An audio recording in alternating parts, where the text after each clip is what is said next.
Hello and welcome everyone.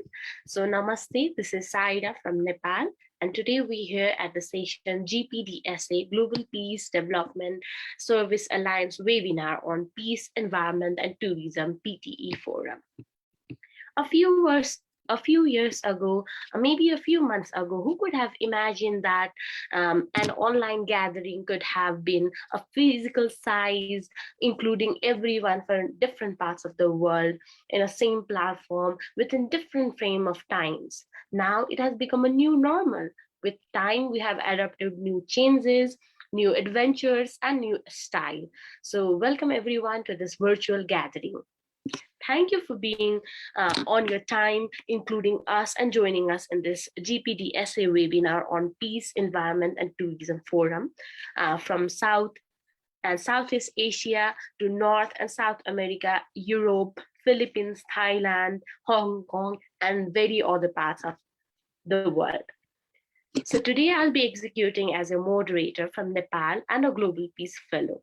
We are pleased to welcome all the youth leaders, speakers, panelists, partners, as well as the broadcast participants through Asia, Africa, US, Europe, Latin America, streaming us live and being us on Zoom platform.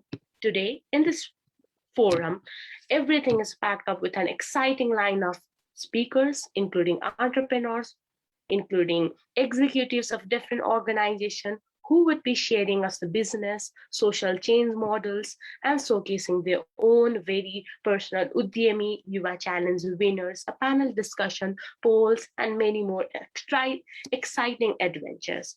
So without doing delay, I'd like to introduce to us Ms. Thryza Dow for her welcome remarks. A leading platform in Nepal for social entrepreneurs that provides visibility, resources, impact tools for social entrepreneurs. Blincventures has showcased over 300 plus social entrepreneurs and implemented a number of incubation and training programs. Ms. Thryza has over a decade of cross-sectional experience working out with startups in various fields of development sector. Would you please welcome CEO of Blincventure, Ms. Thryza Dow. Welcome, Ms. Thryza.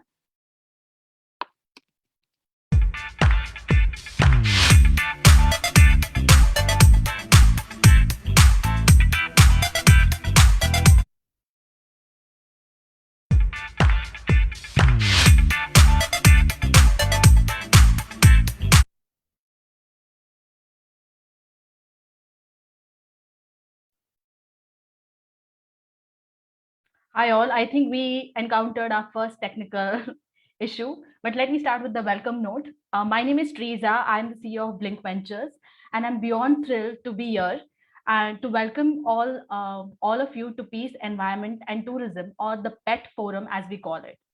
This forum is a part of a larger ongoing series of regional summits of Global Peace Development Service Alliance that are happening across Africa, South America, Asia, and will culminate with a mega global peace convention planned in August. Today's conference is convened by GPDSA in partnership with Blincventures, PATA, Engage Nepal, IAVE, National Youth Council, Global Compact Nepal, Code for Nepal, Yuvsatta, US Sherpa, and Youth Advocacy Nepal. Woo, huge number of organizations coming together, but that's what global GPDSA is all about. It is about alliances and it is about collaborations. Moving towards today's conference, the PET conference, we have a huge agenda.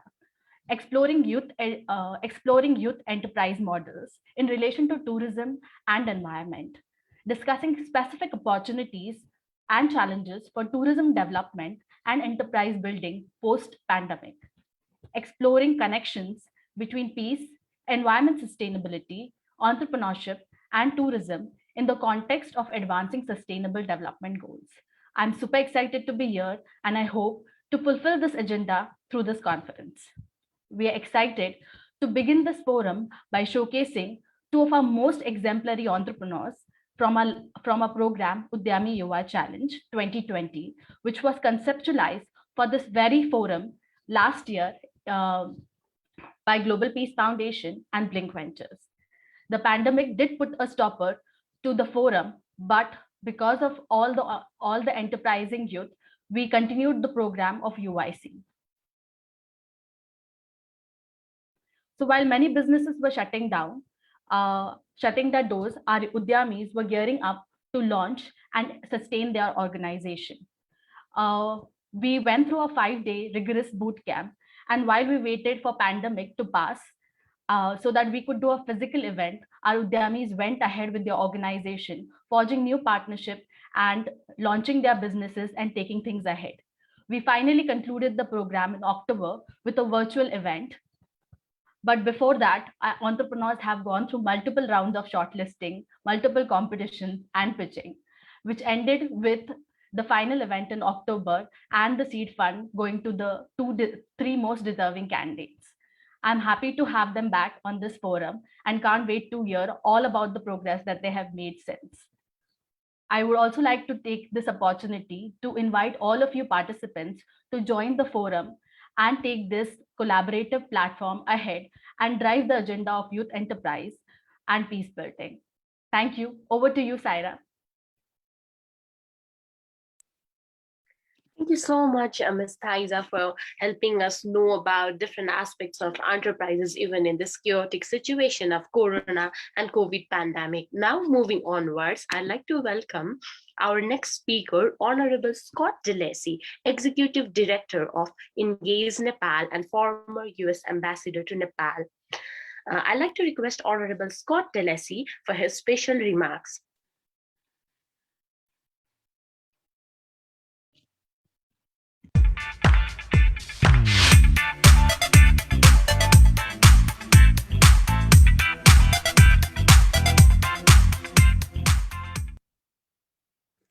Good morning, everyone, or good afternoon. It's morning here in Virginia, and it's we're waiting to see if the sun is going to shine or not, but I know it's shining on all of us today because this is a very exciting day.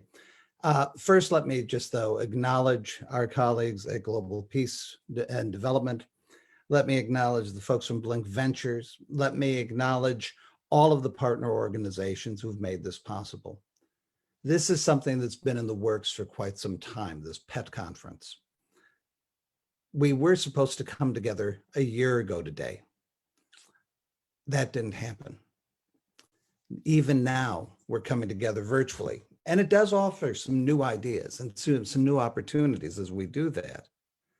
But at the same time, it's a reminder of how much the world around us has changed in the past year or so. Even today, Nepal is still struggling with the effects of this pandemic. We're struggling with the economic impact of the pandemic. We see how people's lives have changed, and we know that the challenges ahead are going to be significant. This isn't going to be a recovery that just happens overnight. And so now more than ever, we need to think in terms of how do we build for the future? How do we bring communities together to live in harmony, to work constructively as partners? How do we approach some of the huge challenges of rebuilding a tourism industry that has been devastated by the pandemic? How do we restore people's livelihoods? How do we ensure that we build a future that will work, that is sustainable, that build a nation that is resilient and that is strong? And that falls to the young people who are here today. And that's part of the reason I was so excited to really be part of this effort. Engaging with youth is one of the most critically important things that any of us can do. And right now, you don't need an old man to tell you what the future is going to look like. It is your future. You are the ones that are going to have to shape it. But I know that during my time as an ambassador, one of the most important things that I did in the last decade of my work was the engagement with young people. You inspired me. You gave me reason to hope for the future. Your energy, your creativity, your vision, your determination, these were all critical components in building what the future was going to look like. The challenge I found, though, was that many young people looked around and said, oh, it's not our time yet. Our parents have told us to wait. You've got to have gray hair before we want to hear what you have to say. The world can't afford to wait. We need you now. And this is why I was so impressed, the idea of entrepreneurship, the encouragement that this process has given you to think creatively, to try out new ideas, to compete with each other, to ask yourselves, how can we begin to build green cities and smart cities? To ask yourselves, how do we build sustainable tourism that will work in the next century? This all matters so very, very much. You know, one of the things that we saw from the pandemic that I don't think any of us expected was the impact on the environment. Suddenly, people were seeing mountains that had been hidden behind smog and pollutants in the air for ages. And they looked and they saw a thing of beauty. We saw wildlife taking advantage of this break from humanity and all that we bring to the table, all the noise and the pollution and the chaos. And suddenly the world was being restored. Now we're all coming back. We all know this. We will get back to our new normal. But as we do so, how wonderful would it be if we find those ways to protect the environment, to build tourism platforms that are green and that are productive and that are resilient. And this is one of the things that I really do hope that we are all going to be able to accomplish as we move forward together. People, when they are traveling in the world today, they are going to look for green environments. They don't want to come to cities that are polluted. They don't want to come to cities that can't manage their waste, that can't protect the water, that can't protect the air. We've all worn masks too long. We don't want to have to come to cities that where we have to wear the masks because we have polluted the environment. This is all part of what the challenges are that lie ahead of you. But I really do believe that the young people are going to be up to this task. And I think for many of us who are joining you today, it's not that we're abandoning our role, but we recognize that we have to open the door and offer these opportunities to young people to become engaged, to become entrepreneurs, to lead. We can offer you a perspective. And that's what I've got to offer after 40 some years of diplomatic service. I don't have the answers, but I have a perspective that was shaped by my service.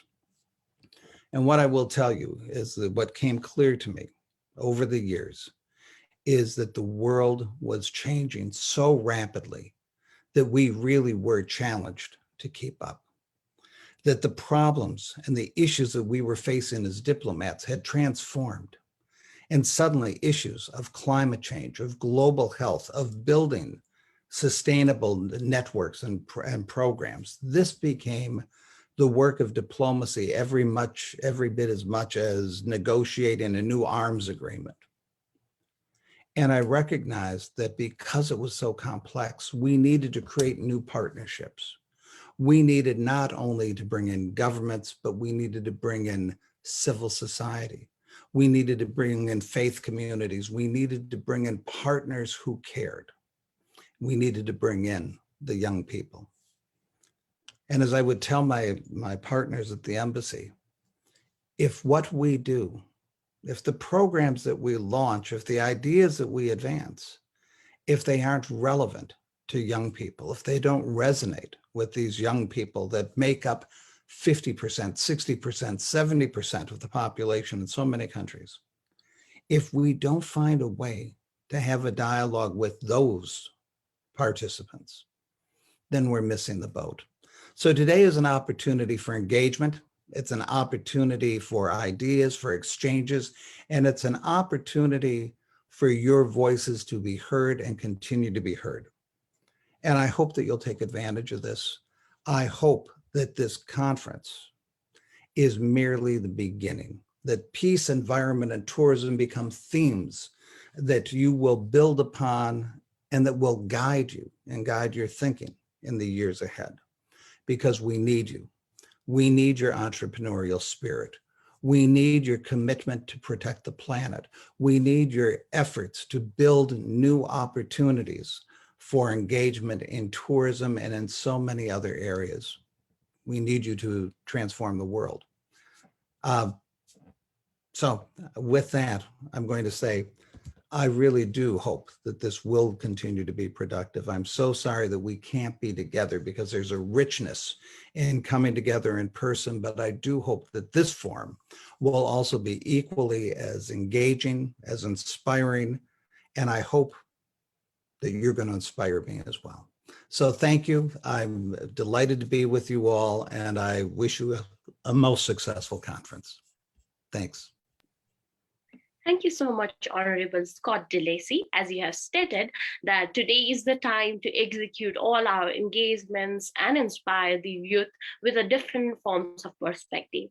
Yes, moving along with a new perspective, new ideas to explore the ideas within and without would help us and inspire us to move along with the adaptation and sustainability. Thank you so much for your wonderful message.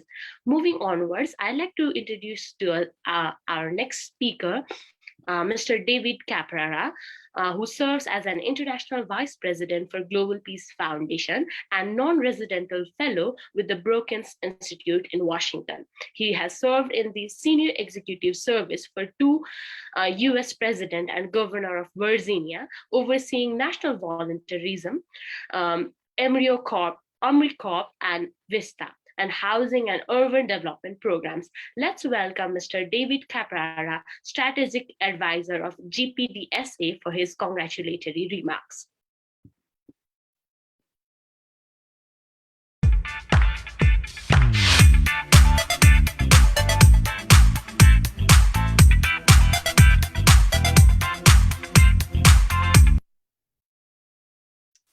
Thank you, Saira, our Global Peacebuilding Fellow and Moderator. I want to thank all the global partners, including Bibu Thakur, Chairman of PATA, Thryza Dow, Blincventures, and their founder, Varun Saraf with Yakinyeti Hotel in KTM.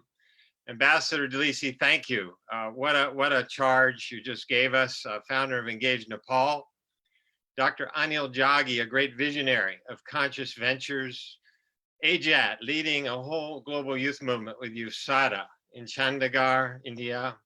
And IAVE, the world's largest global volunteering organization, International Association of Volunteer Efforts, and all the partners, along with our president, Dr. Markandi Rai, Ram Panta, thank you, GPF Nepal, and Asia Pacific President Jinsu Kim, and Nicholas Lee in Bangkok, Secretary General. All of you that put so much hard work into this endeavor. Global Peace and Development Service Alliance had its beginnings in major youth-led convenings at the United Nations in Nairobi, Kenya, and at ESCAP UN headquarters in Bangkok, Thailand, a few years ago. And as Thryza mentioned, we invite you all to join a massive Global Youth Summit this August, along and as part of the Global Peace Convention, hosted biannually by the Global Peace Foundation. Nicholas Lee will make an announcement with details at the end. The Peace, Environment, and Tourism model, which is a signature brand of GPDSA and our partners, great travel partners like PATA and so many others, is addressing the challenges and unique opportunities arising out of this pandemic to be bold and to accelerate technology for innovative model sharing, empowering youth social business models in this global alliance, furthering the 2030 goals on peace and environment.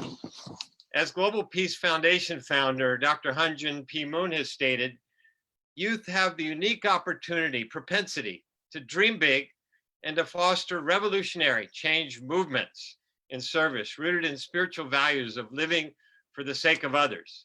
As Gandhi said, be the change you want to see. Seeing today's young and visionary social entrepreneurs here with us and in the prior meetings in Africa and Latin America and others, like Yajaswi Rai, the founder of Green Wave, Kushal Acchami of Samsara Creation, Khem Lakai, founder of Gate, and many, many others. we say, look out, pandemic world, you're about to be rocked into boldness by entrepreneurial young trailblazers on every continent, from the edge of darkness to a decade of peace ahead for peace and environmental conservation. In Africa, GPDSA has supported the rapid acceleration of enterprise models of youth creating their own slum waste enterprises. They say trash for cash on a massive scale, creating thousands of jobs. Similar initiatives of massive tree planting along the banks of rivers in Kenya and Bagmati River in Nepal have been recognized by the UN Environment Program, another one of our partners, which has commended the linkage of peace and environment outcomes through youth social entrepreneurship. In Mongolia, a little north of where we are today, the My Club movement has planted over 1 million trees as well, combating desertification, and is linking a Northeast Asia youth movement across Northeast Asia to the Korean dream of a unified peninsula at peace with their neighbors. Nepal's role as a unique role as a beacon of peace. To many of us here, this begins with the fact that is the homeland of the immortal Buddha, propagator of meditation and nonviolence, together with India's vast and rich spiritual traditions of ancient yoga for peace. All are universal to all faiths as one human family. The beauty of Nepali culture embodies what the famous poet Tagore called the light of Asia. You are that light today. You are lighting that candle in each of these enterprises. At Swayambhu Temple in Kathmandu, we can find a Buddhist temple with melodic chants going across the Kathmandu Valley alongside a Hindu temple where puja and worship of the two faiths coexist in peace without a thought. This land of the majestic Himalaya and Sagarmatha automatically connotes the sacredness of the environment and Mother Earth, rooted deeply in your ancient values of the Nepali nation. Nepal and India are uniquely positioned as a nexus point, a crossroads, if you will, for discussions of peace and environment with their SAARC neighbors in the greater Asia Pacific, and with the global community to press forward in fulfilling the 2030 SDGs. So thank you all today for engaging and contributing all that you have, your brilliance, your energies, your actions. Mother Teresa said, one small action at a time makes such a difference. Growing this GPDSA platform together in an ongoing partnership as we step up youth and social enterprise. We do hope to see you again soon to share these models with partners from every global region at the virtual Global Peace Convention week-long events this August. And in closing, let me add our sincere and heartfelt prayers are extended for all those who have suffered during this pandemic and for the healing and recovery of all. Dhanibad, namaskar. Thank you so much, Mr. David, for wonderful message to the youth to be an inspiration to themselves and to the others that surround themselves. So even in this pandemic, there has been various opportunities out youth to execute and inspire others. As he had mentioned, a very example of Nepal, Kathmandu, and Kenya, Cambodia, that inspires even other youth from around the globe to do something better.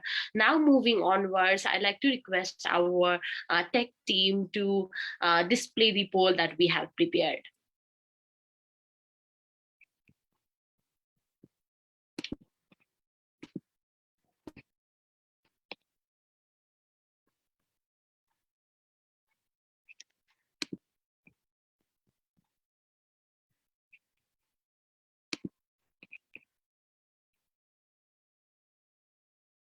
So what type of Zoomer are you? Are you the one looking around the house, or are you the one who just woke up? Or are you the one without camera on? Or are you the one who always talks behind the camera? Or are you the one who's doing funny face? So for now, I'm the one who always talks, as I'm today's moderator. What about you? Please select the option from the poll, Jomer.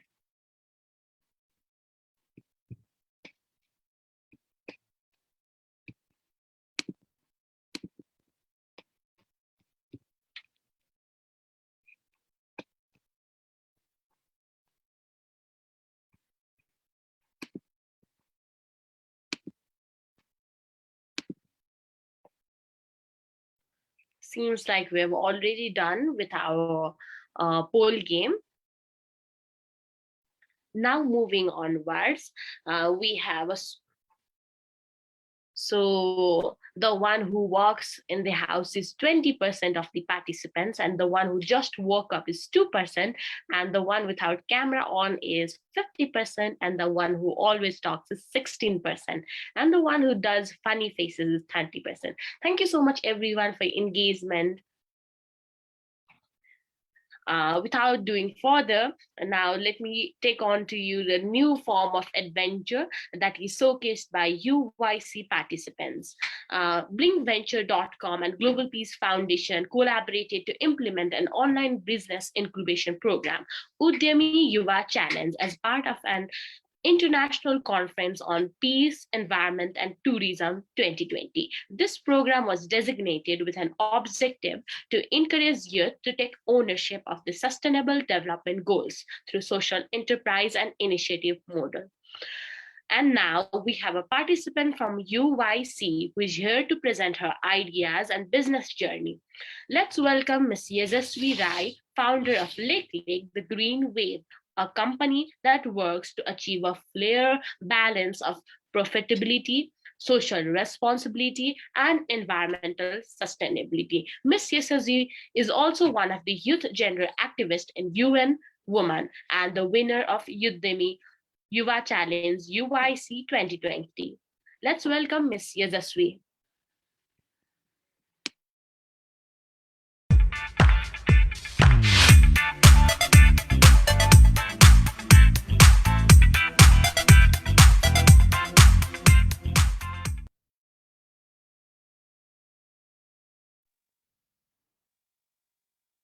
Hi, Saira. Thank you so much for the introduction. Hi, Zoomers. Hi, everyone beaming through the Facebook Live.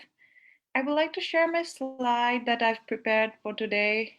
And so that therefore I'd like to also off my video for my presentation and then I'll again on my video.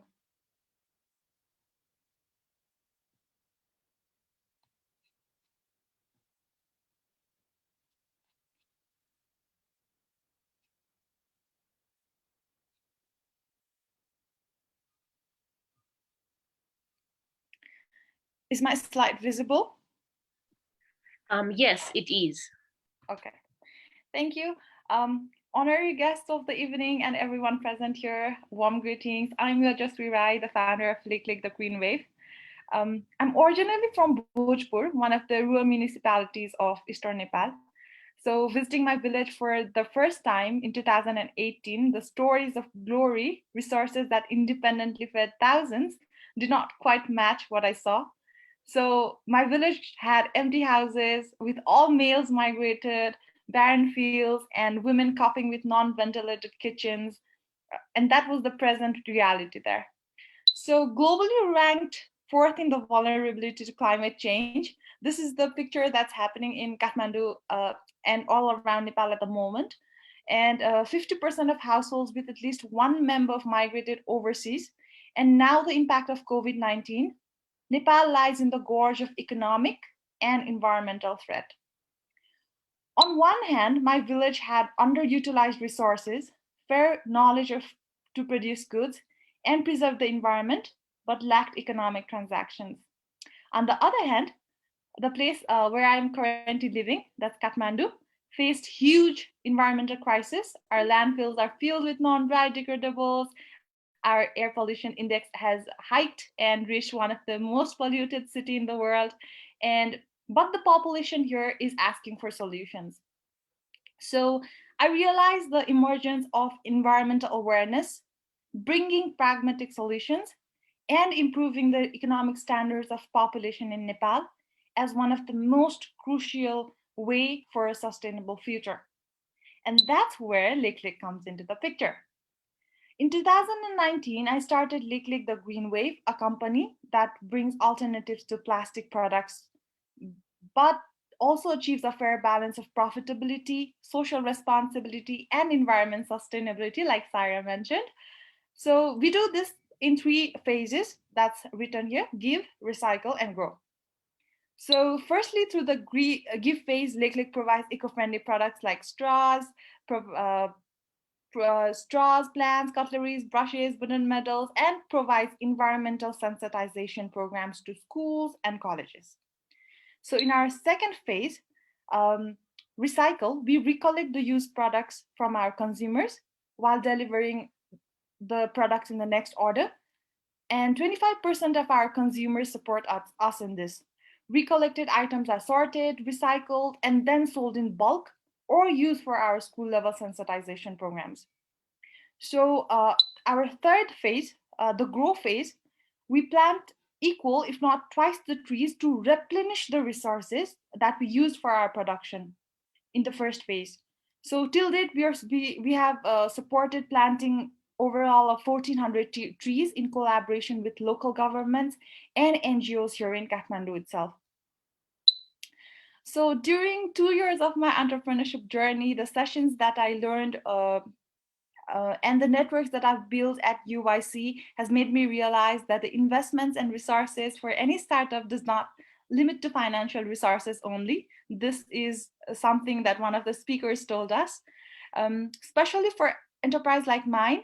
And to me, who doesn't even have a single gene of business since known history in my family, the sessions of investment, law, pitching, communication, strategic building has been very helpful to me.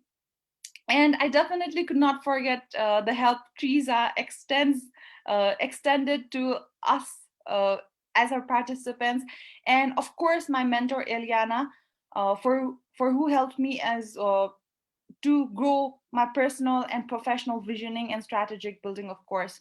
So on the right side of the slide, you can also see what we did after UYC. So implementation of exact plans has been quite difficult for Leklekh, like almost every other enterprise due to COVID-19 here in Nepal, especially when we are going through lockdown, a series of lockdowns. However, from the resources Leklekh received from Udhyami Yuva Challenge, we've been able to expand our team members, invest in our research and development. We have been experimenting with new products and also have conducted school level programs, and all the pictures that you see below are done by the students whom we have done our school level programs with. So also in 2 years from now, we are planning to achieve the followings. We are trying to increase the supply by 4-fold in the market, add 3 different products in our product line, recruit 10 more females from rural areas, and reach out for more schools. Our revenue, we have a target for our revenue.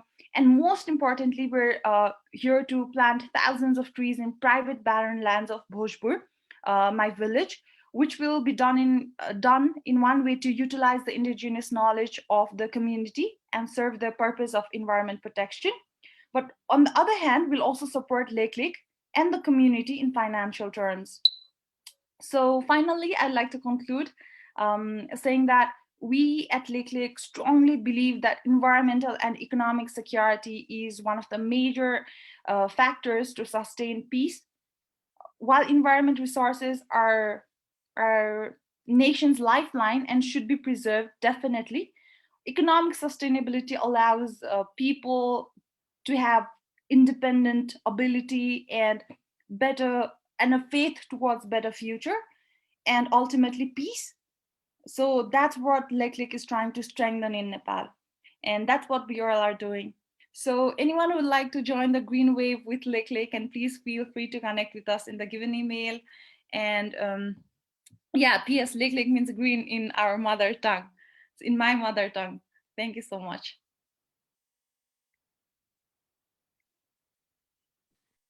That's it. Thank you so much, Ms. Yasasvi. So I'd like to request first to participant if you have any questions regarding Ms. Yasasvi's journey and Leklekh journey, please drop down on the chat box.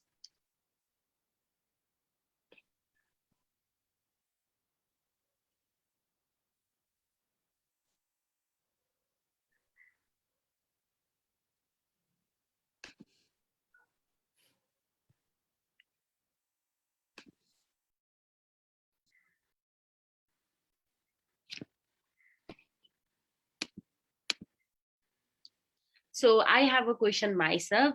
So as you had mentioned about Leklekh to be your mother tongue name that refers to environment, and how does that idea flourish? Like all of a sudden, like you need to include your own perspective or your culture within your enterprise. Is that what motivates you to move further? Okay, so the full name of Leklekh is like Leklekh the Green Wave, and I totally realized that for a country to flourish, it doesn't have to just be concentrated on a particular area, Kathmandu to be exact. So I realized when I went to my village, like I mentioned in my story in the beginning, so the idea came from my village itself that I have to I have to stay into my roots. So that's where the name Leklekh always reminds me to stay that ground to the roots and empower people of my community where I've actually come from. So that's where I thought that the name of the company that I start has to be something related to where I come from. So that's how the name started. Thank you so much, Ms. Yasasvi. The same question was from one of the Zoomer. What inspired you to start Leklekh? So I guess you've got the answer that she was inspired from the roots that she belonged. Thank you so much. It really means a lot. And now here we have another question. Where you are mainly for the green wave? Sudarshan Paudel has asked, where you are mainly for the green wave? Sorry, I did not get the question very well. Can you please elaborate? Yeah, so another one, let's move on with the another one from Srijana. My question is, what are the challenges that you faced during the plantation program, and is planting 400 plants still alive? Have you checked on them? Okay, it's not 400. First of all, fact check, it's 1400. So that's what I've mentioned. We've done that in collaboration with NGOs and local government. That's very important because previously when we do it with certain region without having anyone to look them after, the plant definitely grows and definitely dies. And I think that's what the question is. But then when you actually plant the trees in a very proper area that you have researched very well, if the plants you're planting will actually grow there independently or not, that's one of the first thing you have to focus. Then you have to then the collaboration with locals and the NGOs is important, because once you start collaborating with the locals and make them understand that why the plantation and the return from the plantation is important for them as well as the entire community, I think then those plants will definitely survive. And our 1400 plants have been doing very good till now. So for the locals, we tell them that these are the plants which will actually Leklekh or you yourself can ripe the fruits from and then sell it or consume it yourself for some of the fruiting plants. Some of the plants is just there as environmental protection things and for the ecosystem. So if we make our consumers and if we make our stakeholders understand the importance, those plants and everything will definitely survive. Thank you so much, Ms. Yasasvi, for introducing us to your wonderful journey of Leklekh. It was really inspiring, and I hope all of our audience have got the vision of Leklekh to a sustainable environment, to peace and prosperity. Thank you so much for your time. Now, moving onwards, we have our next participant. Saira, can you give me 30 seconds, please? So I've been seeing a lot of questions on the chat box. I'll leave my email there. I've also seen some asks for email address. I'll leave my email address on the chat box, so you can please email me or follow any social media of Leklekh. Thank you so much. Have a good day. Thank you so much, Ms. Yajaswi. With this, I'd like to request all our audience to use the Q&A section. So even if our panelist or speaker miss out any question, he or she could address via Q&A section. So please use Q&A section for question and answer.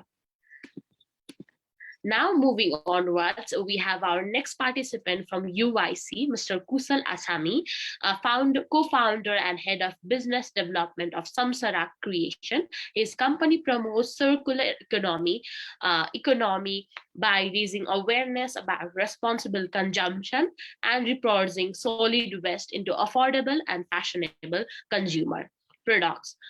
Through Samsara, Kushal is creating a collaboration of e-commerce market in Nepal with a broader sustainability and circular economy where local skills will be promoted with modern design. Mr. Kushal, the floor is yours.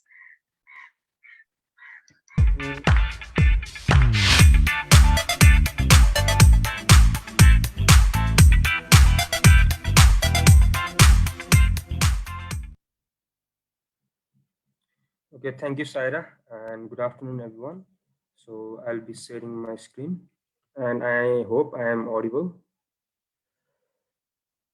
Okay. So is my slide visible? Yes, it is. So good afternoon, everyone. My name is Kushal Acchami. I am co-founder and head of business development at Samsara Creation. So talking about our journey, we started through the realization of waste management issue in Kathmandu, and we decided in our university days that there must be something that we could do. And after that, we launched a few waste collection campaigns in various parts of Kathmandu. And after that, we felt that there must be something bigger that we as a group of youths could do, and things which could be much more impactful than what we have done before. So after that, the idea of Samsara Creation came into our minds.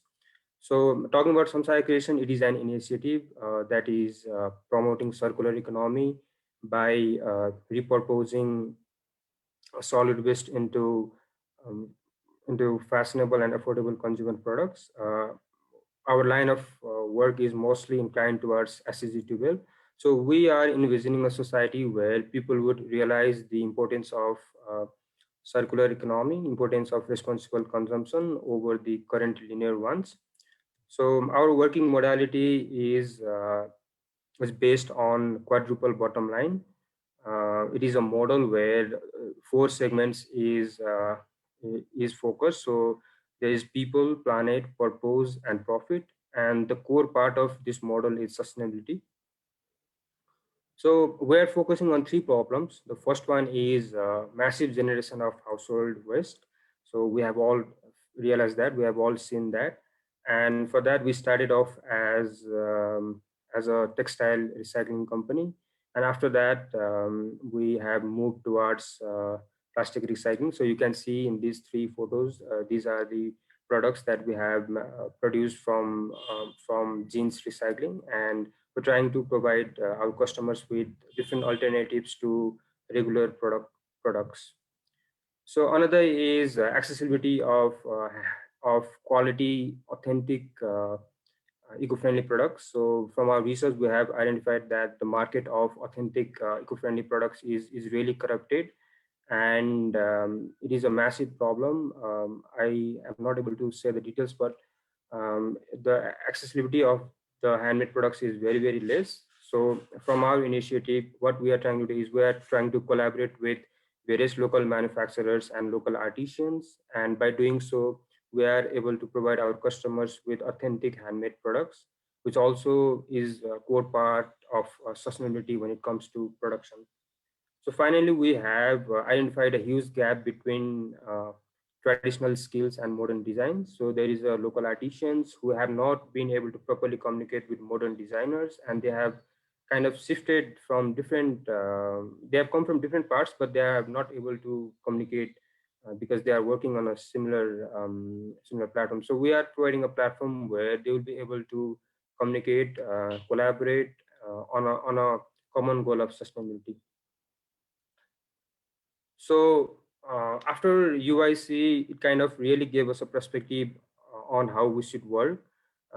We started to think very differently, and our first step was to visit the landfill. So after visiting the landfill, we really understood what was the problem that we were dealing with, and we kind of had a feeling that a very collaborative network and very collaborative community needs to be established if we are going to promote circular economy, which for which a very impactful awareness raising activities is needed.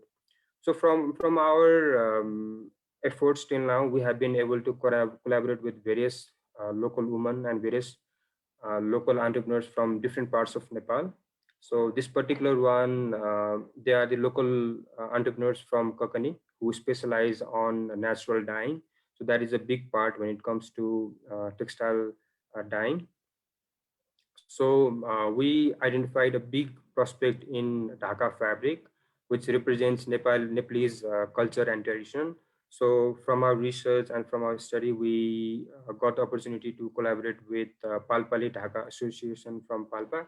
So they have the 60 years legacy in Dhaka manufacturing, and from our collaboration, they are happy to produce a Dhaka fabric with Samsara's design. So it was a very wonderful experience to learn about their work that they have been doing. So also we got the opportunity to provide training and awareness raising on circular economy to a different local women's community in Pokhara. So we identified that they were trying to learn about circular economy. They were also trying to recycle textile waste. So it kind of really helped us when we presented our ideas and things that we were doing. So we have been also provided with the opportunity to participate in various different conferences. So this particular one was about solid waste management, where most of the people were focusing on plastic waste. So it gave us different perspective about what different people from different backgrounds think about the issue. And it kind of helped us to realize, okay, this is the issue. This is how people are thinking about it, and it has also helped us with our future plans. So all this was the package of our first phase of market research, and now we have already started the second phase of market research, where we are focusing more towards our customers, trying to study them, trying to create buyers persona, and trying to find out what sort of demand they have. And also we are trying to promote Nepal made fabrics like Dhaka. So it has been started, and we are trying to progress it as the days goes by. So talking about our achievements till now, in Udhyami Yuva Challenge, we secured third position, and it helped us to grow as a team, and also try also to understand the world of the startup. So after that, we have also secured initial funding from the Bridge International. So it has given us a boost where we'll be able to work a little bit more on our different activities. We also successfully organized Green Action Week, where we organized workshop for similar startups like us. So there were 15 startups who got the workshop and various other trainings. And also currently we are working on Annie Fanson Fund, which is promoting digital literacy for rural and urban connectivity. So for future, we are mostly focusing on these activities. The first one is to source local manufacturers as much as possible. And we have identified that there are various different local manufacturers all over the Nepal who are looking for opportunities for proper market channelization of their products. And another is research and development of carbon footprint. So this particular thing will help us to connect with our customers, and they'll be easily tell the people about how they are contributing to the environment. So we are also trying to manufacture, trying to innovate recycled fabrics. So this will be a big innovation is for us. And finally, we are trying to find out various export channels. And for this, we are in process of talking not only to the Western countries, but also to different countries, especially in Southeast Asia. So events like this, it will help us to connect with various startups from different parts of South Asian communities and create a market where we can really work on the collaborative effort. So now behind all these achievements and all these activities, we have the team. So I, as a head of business development, specialize on business research and customer acquisition. So we have Ajit, who focuses on 3 fronts of marketing, where he looks at the digital marketing, retail, and export. So we have Vijay, who who has a background in environmental engineering, and he is focusing mostly on waste recycling. And also now he's working more towards identification of carbon footprint for our products. And finally, we have Tanushree Rai, who, as a creative head, is leading the product design department of Samsara, and also she has been working very closely with local artisans and fashion designers, and trying to create an environment where they could collaborate and work for the common goal of sustainability. So that is all from my side. And at last, I would like to thank Blincventures for the invitation and providing this platform to share about Samsara's initiative. So thank you very much.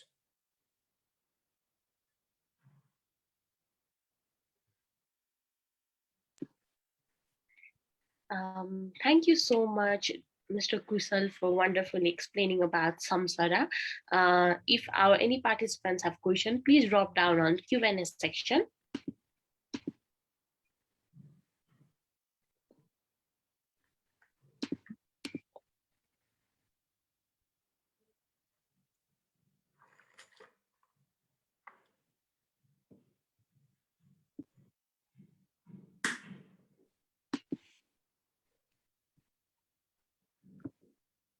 I'd like to request our participants, attendees, if you have any question regarding Mr. Kushal's journey or Samsara creation, please drop down on the Q&A section. Here we have one. What is your advice for people at home for waste management? So from our research, what we have identified is if you talk about the government's infrastructure, the infrastructure is very less when it comes to like transportation vehicles, and also the budget for the solid waste management is very minimum. And due to that factor, if you look at the waste collection service that the municipal provides, there is always a truck that is overloaded, and due to that, they have not been able to properly recycle the waste as well. So from our initiative and from individual effort, what we can do is we can easily segregate waste at household, which won't take that much effort. We can easily segregate waste into recyclables and non-recyclables, and also we can start composting waste that is easily compostable. So the major important thing is to segregate waste at household level, and even that we have not been able to done. Even that is happening at a very minimum rate. So I would suggest by segregating our waste and trying to also look at various different alternatives and actions that we can do. So I would suggest that. Thank you so much, Mr. Kushal. Here we have Mr. Vibhuti Chand Thakur, a message for you. Kushalji, how long have you had this incredible vision? And I'm sure you must have implemented all this and this under difficult condition. You're doing an incredible duty for all of us. A big thank you from my side. This was the message from Vibhuti, Mr. Vibhuti. So we have been doing this for almost 2 years now. And like you said, yes, it has been there has been ups and downs, but what we are majorly focusing is trying to raise awareness. So we have understood that raising awareness is very, very important. So it gives us big motivation that people like you have been supporting us. So thank you very much. Now we have another question from Srijana. Thank you, Kushalji, for your wonderful message and presentation. Can you please elaborate the scope of upcycling of plastic waste? Can you please elaborate the scope of upcycling of plastic waste? So that is also something that we are identifying. So when we talk about the scope, for us, at least, we are trying to find out different alternatives, trying to like tell people, okay. So when we talk about the scope, it's mostly about different sort of things that we can do, and from our side, we think of our scope as contributing towards environment. And from I don't know how as an individual you could look at the scope of upcycling plastic waste, but if I just think about it, you can maybe try to find out different like trying to like kind of utilize it on a household basis, maybe try to not at least not dump the plastic waste into the dustbin, and trying to reuse it as much as possible. So only by doing that, if you look at the numbers, then I'm sure you'll be able to try to find out the monetary aspect of it. So I think I will only be able to say that much on an individual basis. Thank you so much, Kushal, Mr. Kushal, for your wonderful presentation. I got to know a lot of our Samsara, the fusion of traditional aspect with the modern reformation. As I've heard, the textile industry is one of the very much producing pollutants industry, and you have come up with an amazing idea to reuse and recycle such textiles into such beautiful forms of creation. Thank you so much for inspiring youths like me, and I hope a lot of audience have also been inspired with your act of sustainability. Now moving onwards, let me welcome our next speaker, who is CEO of Conscious Ventures, formerly Green Earth Alliance, Dr. Anil Jaggi, who is working in the domain of sustainable development, education and CSR, corporate social responsibility, founding member of Society for Inclusive Development, SFID. Dr. Anil is also on the board of some prestigious NGOs and CSOs and sustainable development projects at local, regional, and global level. The stage is yours, Dr. Anil.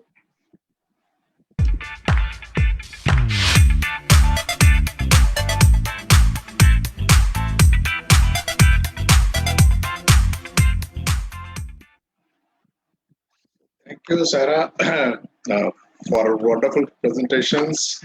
I must congratulate all the young entrepreneurs and change makers for going out of way to change the world.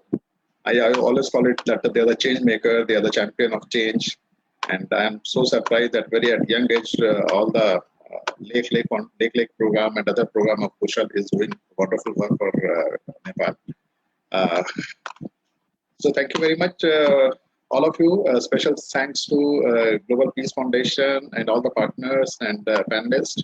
And my theme of today's presentation is, can I share my screen? Yeah.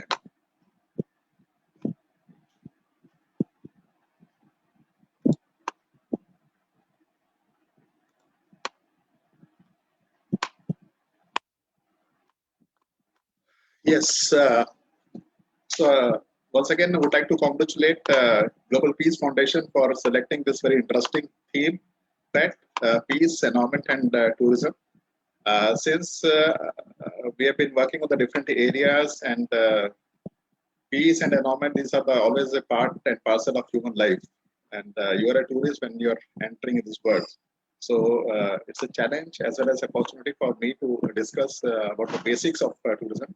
Though I'm not expert in the tourism sector, but yes, I'm tourist for the last many years, and I have learned a number of things. So I'm just trying to figure out what is the tourism sector and how this is going to make that a positive or negative impact on the environment. So my topic of my theme is presentation is tourism, sustainable tourism, and over tourism. So these are the different stages of tourism and evolution in the tourism sector. So before I go to the comprehensive detail of the subject, it is essentially important and recognize that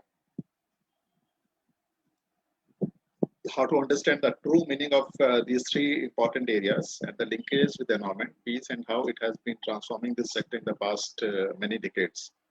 You can read this in the previous definition of tourism is a collective collection of activities, services, and industry which deliver a travel experience comprising transportation, accommodation, eating and drinking establishment, retail shops, entertainment business, and other hospitality services provided for individual or group traveling away from home.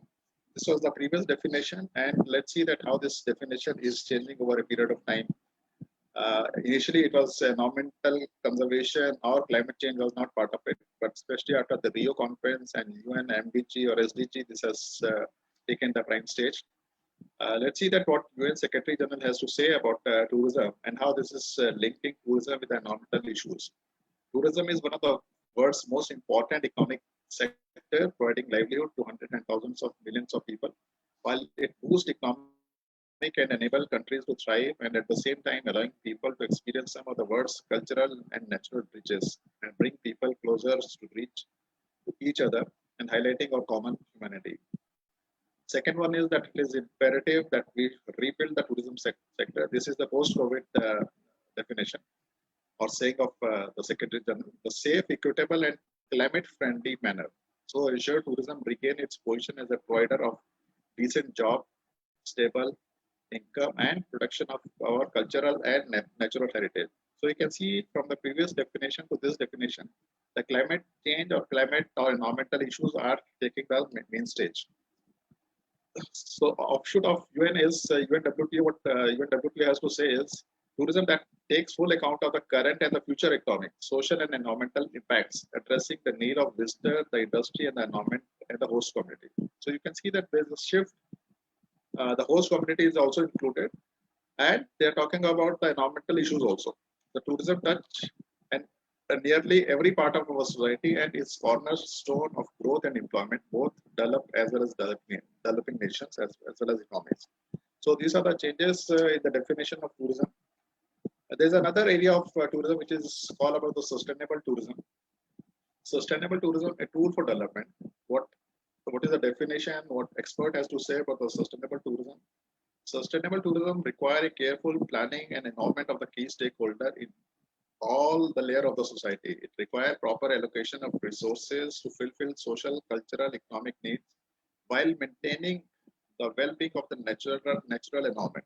So again, highlight is the natural environment. We have to maintain it, we have to conserve it, and without taking care of the natural environment, we cannot think of talking about a prosperous tourism. Sustainability principle refer to the environmental, economic, and social cultural aspect of tourism development and suitable balance between the established between these three dimensions to guarantee its long-term sustainability. One of the major benefits of sustainable tourism is that it preserves the natural resources for future generation. So this could really contribute to the achievement of SDG. So all these 3-4 definition, I can see and I can feel that there is much more responsibility to the tourism sector and the stakeholderism of tourism people working in the tourism sector, whether they are working in the, as I told, directly or indirectly in the sector. But yes, the responsibility and the commitment level has to be very high if we have to maintain this thing. We have to see that what kind of opportunities are there in the climate change. What are the challenges and opportunity? There's a growing consensus among the tourism stakeholder as to how the future resilience of tourism will depend on the sector's ability to embrace a low carbon pathway and cut emission by 50% by 2030. Even in the UN SDG, Sustainable Development Goal, this mission has been given that carbon emission or carbon footprint of every organization, commercial organization should cut down to 50%. And global tourism carbon emission to overall environmental impact are very, very substantial. Yet, in spite of the tourism sector's vulnerability to the impact of the climate change, it continued to grow exponentially, driven by ever-rising tourism demand. I think in the past 1.5 years or maybe the 13, 14 months because of COVID, the tourism sector is in a bad shape. But I can see I'm from a tourism city, which is a Dehradun in north part of India. It's the foothills of Himalayas. I can see the last weekend there was a huge rush towards Mussoorie and all the hill station in Uttarakhand. So you can say the people are again, this sector is going to bounce back. But yes, if we take care of the basics of tourism sector, which are the challenge and opportunity as a responsible tourist or as a responsible consumer or as a responsible organization, definitely this will make a different impact on for the future generation. For new and future mode of tourism, we must explore the mutual impact of tourism stakeholders, whether they are the entrepreneurs, investors, local communities, and present and future climate challenges towards low carbon practices and for the sustainable development. So these are the theory which I was interested to share with you, the different aspect, different prospect of the tourism and how the tourism sector is also changing with the change of time and the problem emerging in the society in the last many years.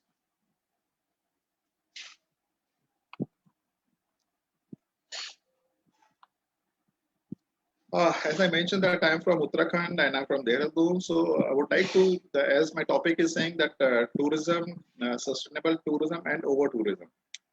You can see there's 4 main shrines, which is Badrinath, Kedarnath, Gangotri and Yamunotri.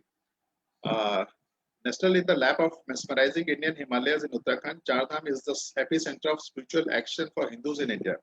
Why I'm showing is just to show you that what is the impact of over tourism in this area and how this environmental surrounding or climate change is helping or impacting the area.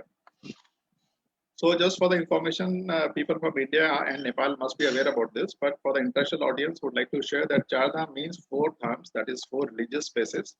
Chardham in Uttarakhand is a collective term used for the religious circuit covering holy Hindu pilgrim center, Badrinath, Kedarnath, Gangotri and Yamunotri. This is considered as the most sacred religious places to be visited by Hindus to get rid of their sins and pave paths to ultimate goal of human life, which is moksha. So you can see the photograph. On the first photograph, it is the Kedarnath. You can see the glaciers on the backside of this photograph. And second photograph, an old man is riding on the, this is called Doli, that 4 people are taking them there because around 17-18 kilometer track is there. So it's not easy for a people to track to Kedarnath area. And on third picture, which is showing is that there are a lot of people used to use ponies, mules to track on that. Those who are not in a very good health condition or aged people or disabled people. So that facility was there and it is still there. But over a period of time, how this is changing is, you can see that it's a very difficult terrain. People are moving like this in the extreme weather condition also. But in the last couple of years, on the name of development, which is also very essential, that infrastructure projects are taking place in that area. On the first photograph, you can see that road extension of road, which is a national project called All-Weather Road, 4-lane road, are constructed in that area, which is, if I say that spoiling the environment, cutting down the trees or blasting the mountains, which is definitely making a negative impact on that. And second picture is that again, the train route is also defined, train work is already going on, and maybe next couple of years, maybe 2-3 years, we can go to Kedarnath by train. Heli services, helicopter services are already there. So development is also important. Expansion of road is also important, whether it's a train or a 4-lane is there, or using the helicopter services, building the airport in that area, that is also important. But at the same time, we have to see that how to balance between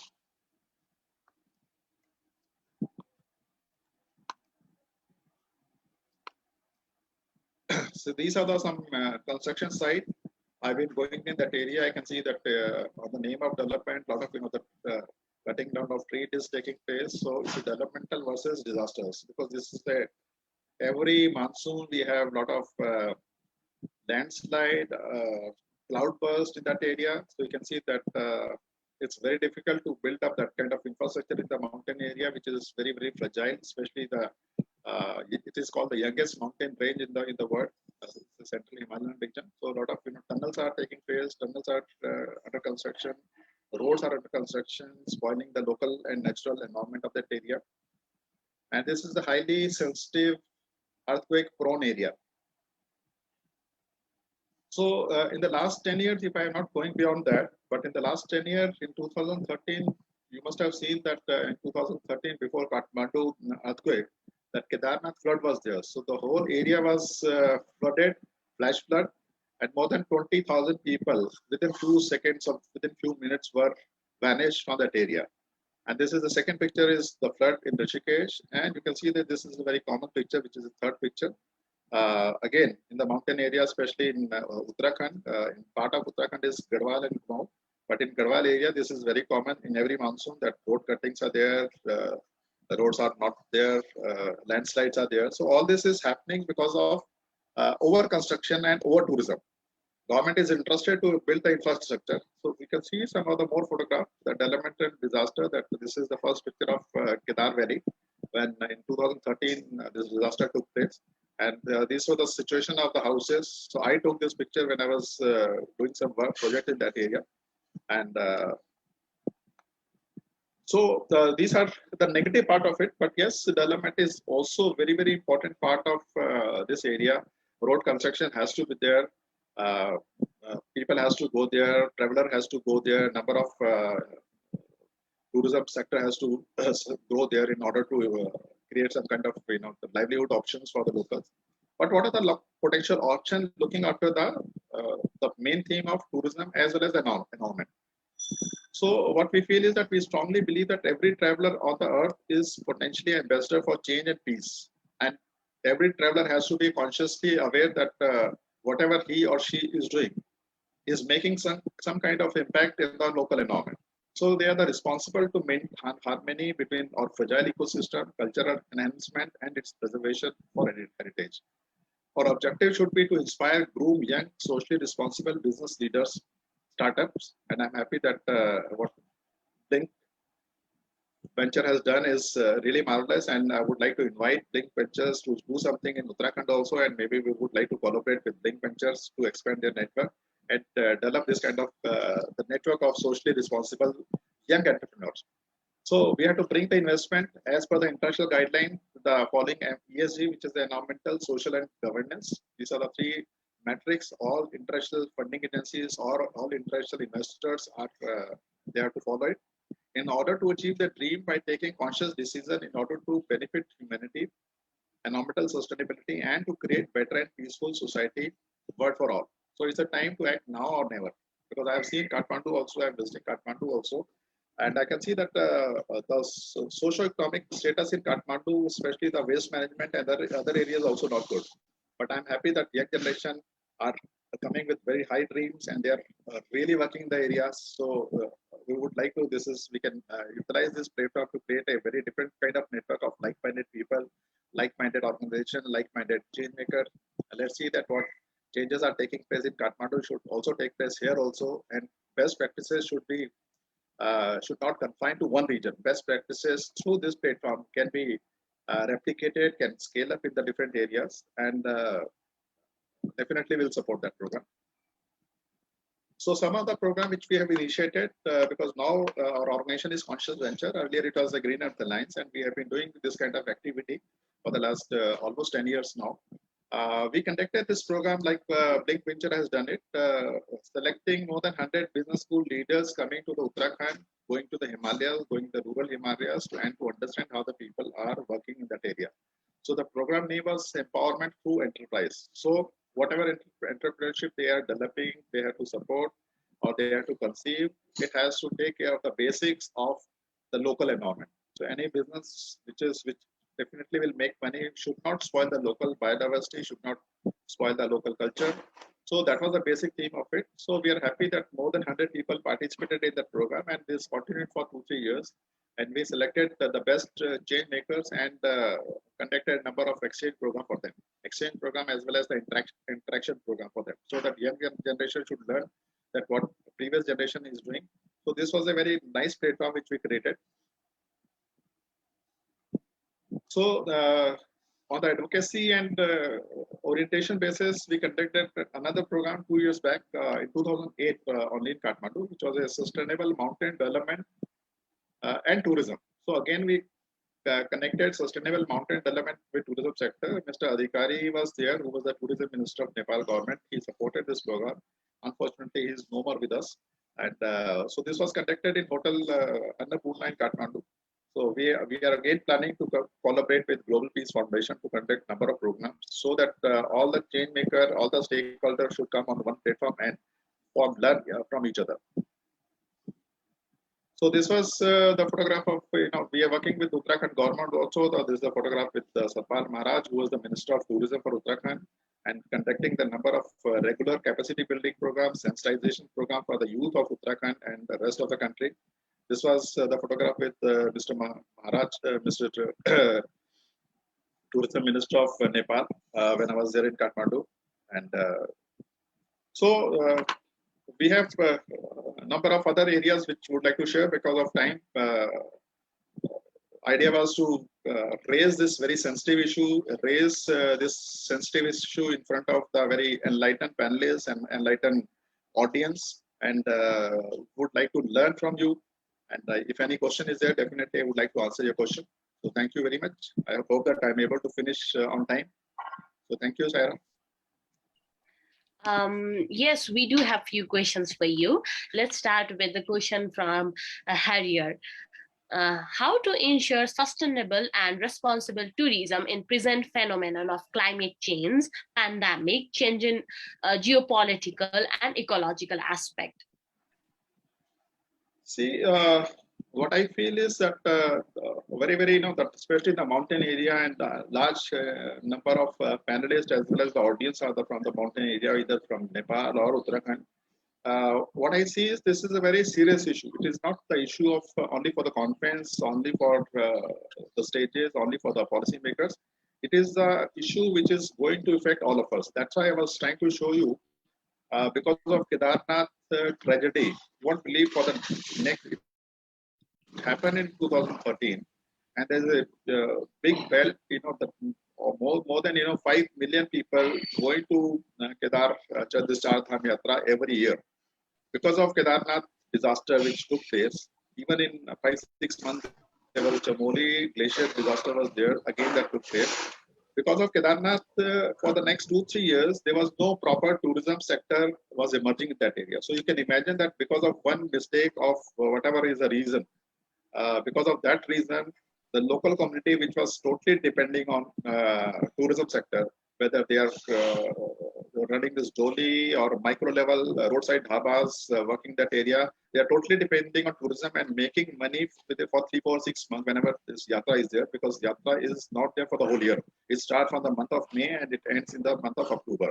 So within 5-6 months, they had to make enough money to survive for the rest of the year. So you won't believe that for the next 2-3 years, there was no yatra, no income generation activity. So you can imagine that any impact on environment is definitely making a negative impact on the local community, because people are going to Himalayas, people are going to the Alps in Europe just to see the beauty of the nature. And if because of any reason, the beauty is spoiled because we are greedy or some development, so-called development is taking place, definitely the tourism sector will be affected. So what we are doing is, there are 2 levels. One is back end and other one is front end. Front end is the people working in that area, and back end is the political leadership, bureaucratic leadership. So we are working in the both areas where the local community should also be sensitized. And on the other side, the back end is that the political leadership, policy maker in the government or in the bureaucrats. So we are sensitizing them of the basic issues, and we are going to different colleges, business schools, and sensitizing the young generation, future generation business leaders to understand the basics of SDGs or ESG, so that whatever decision they are taking, it should be conscious decision not only for the money making, but it should be conscious decision for the local environment also. So they are the change maker, they are the guard of the local biodiversity and local economy.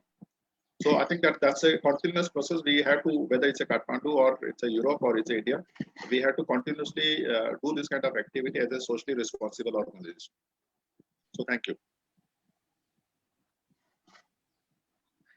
Thank you so much, Dr. Anil, for explaining us about tourism, sustainable tourism, how a tourist can help to the environment when they are traveling, and how it creates an impact to the social, cultural, and economical level out there. Thank you for explaining all these aspects. I hope every audience out there has understood the two forms of sustainable tourism. Now, moving onwards, let's move on to our next part of today's program, that is panel discussion on sustainability, the new form. Reflection, resilience, and response. Let's welcome our first panelist, the dynamic personality. He is the founder, CEO of Global Academy of Tourism and Hospitality Education, and is currently associated with PATA as board trustees, PATA Foundation, and honorable treasurer and human capital development coordinator at PATA Nepal chapter. He is also the president of Swiss Chamber of Commerce and Industries, NSCCI, who has been inspiring and engaging thousands of students from Nepal and all over other 19 countries. Mr. Khem Lakai. Our next panelist is Dr. Roger Warishan, who has PhD in Information System from City University of Hong Kong and has been advancing the use of information and communication technologies for poverty reduction and rural technology development in Asia since 1997. Dr. Harrison is the founder of Roger Harrison Associates, a consulting firm that provides service to Asian governments and development agencies, including United Nations, the World Bank, International Telecommunication Union, USAID, USAID, and the Asian Development Bank. Following the series, let's welcome Ms. Anjana Malla, who leads a social enterprise as the co-founder of Digo Nepal, a sustainable lifestyle brand. She is also a menstruation health trainer, environment enthusiast, a learner practicing sustainable lifestyle. And here we have our own moderator for this panel discussion, Ms. Thryza Dow, CEO of Blincventures. Let's welcome her again to facilitate this panel. The stage is yours.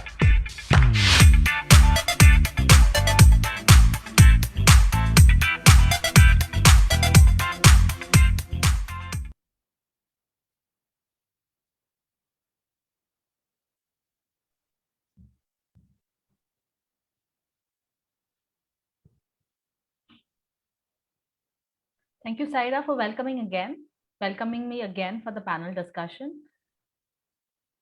I am unable to see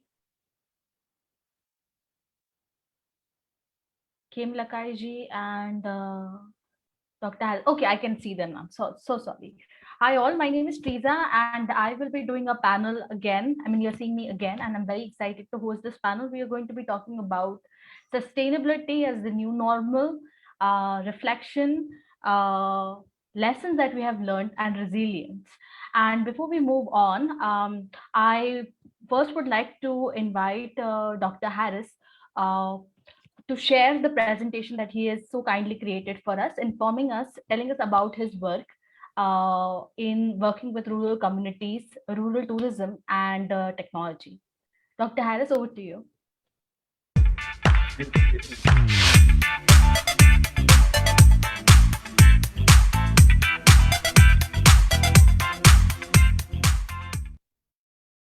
Thank you, Teresa, and good afternoon, everybody. My name's Roger Harris, and you heard the introduction earlier. I have a short talk today on Indigenous people, sustainability, and tourism. So I have a few slides to share, which I can now put up. We share the screen.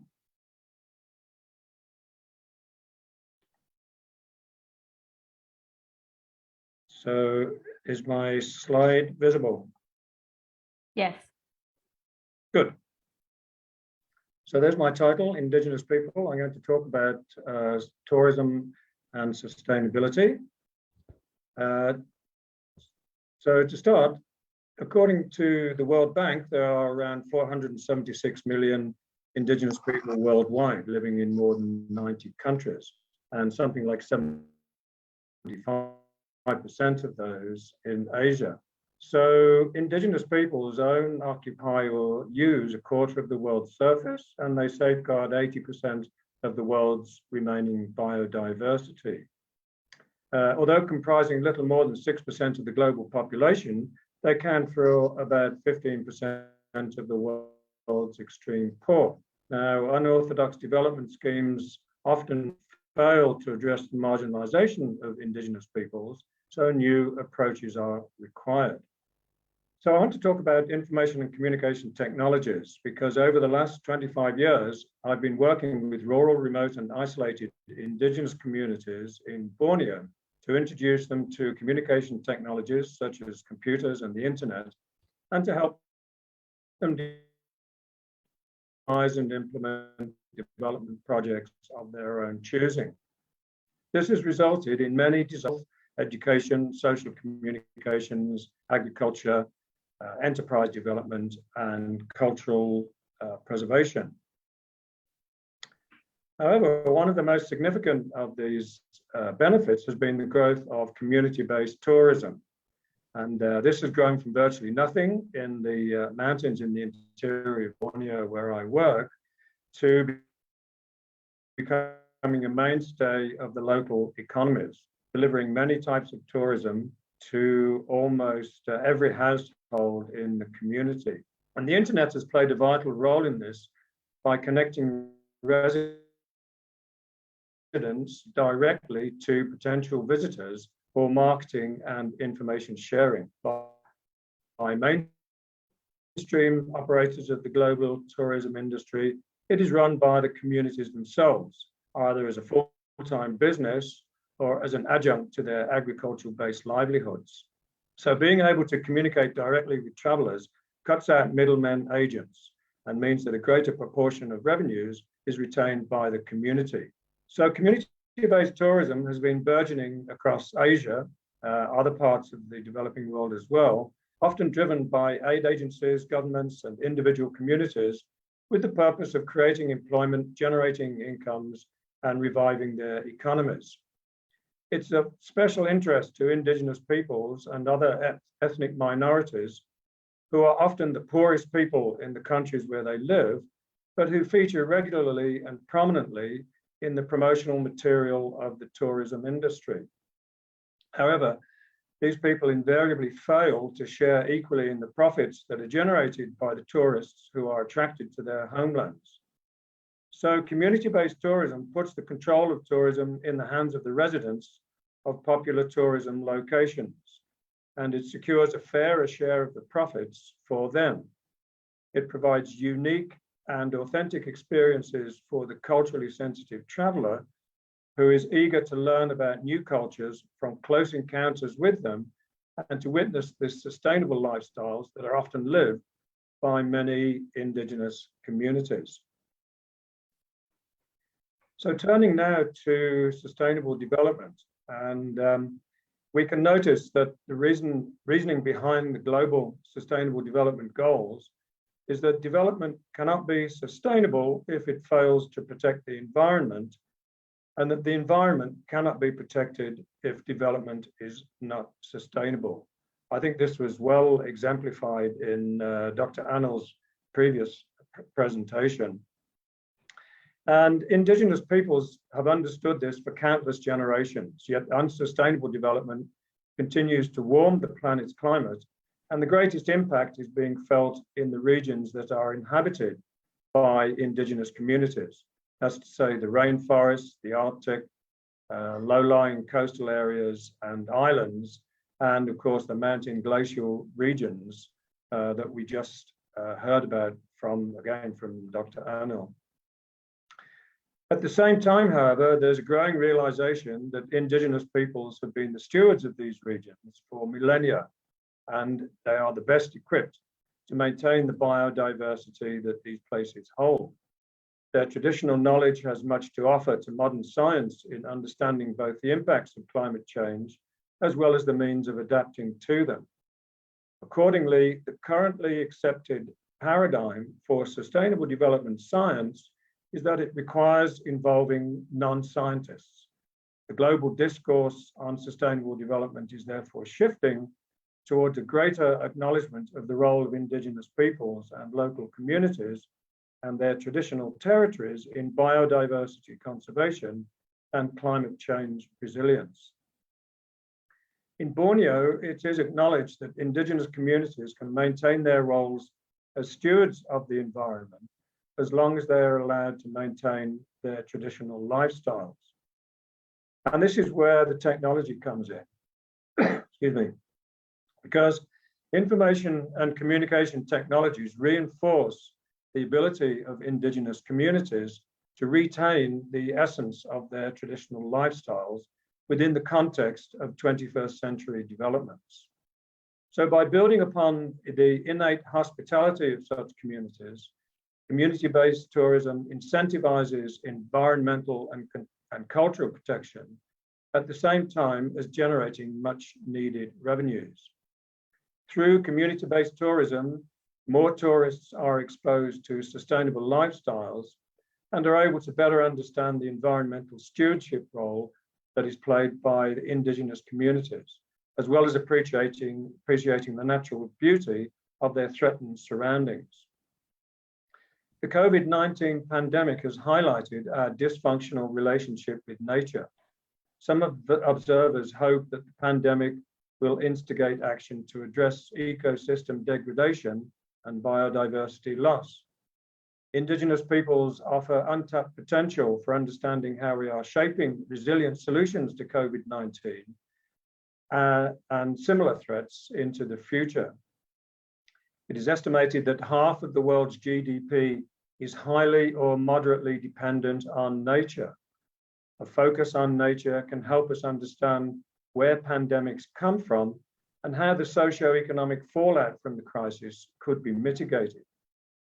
Therefore, ensuring the collective rights of indigenous peoples to lands, territories, and resources, as well as empowering them to maintain their traditions, is not only good for their well-being, but is also good for addressing climate change and environmental degradation.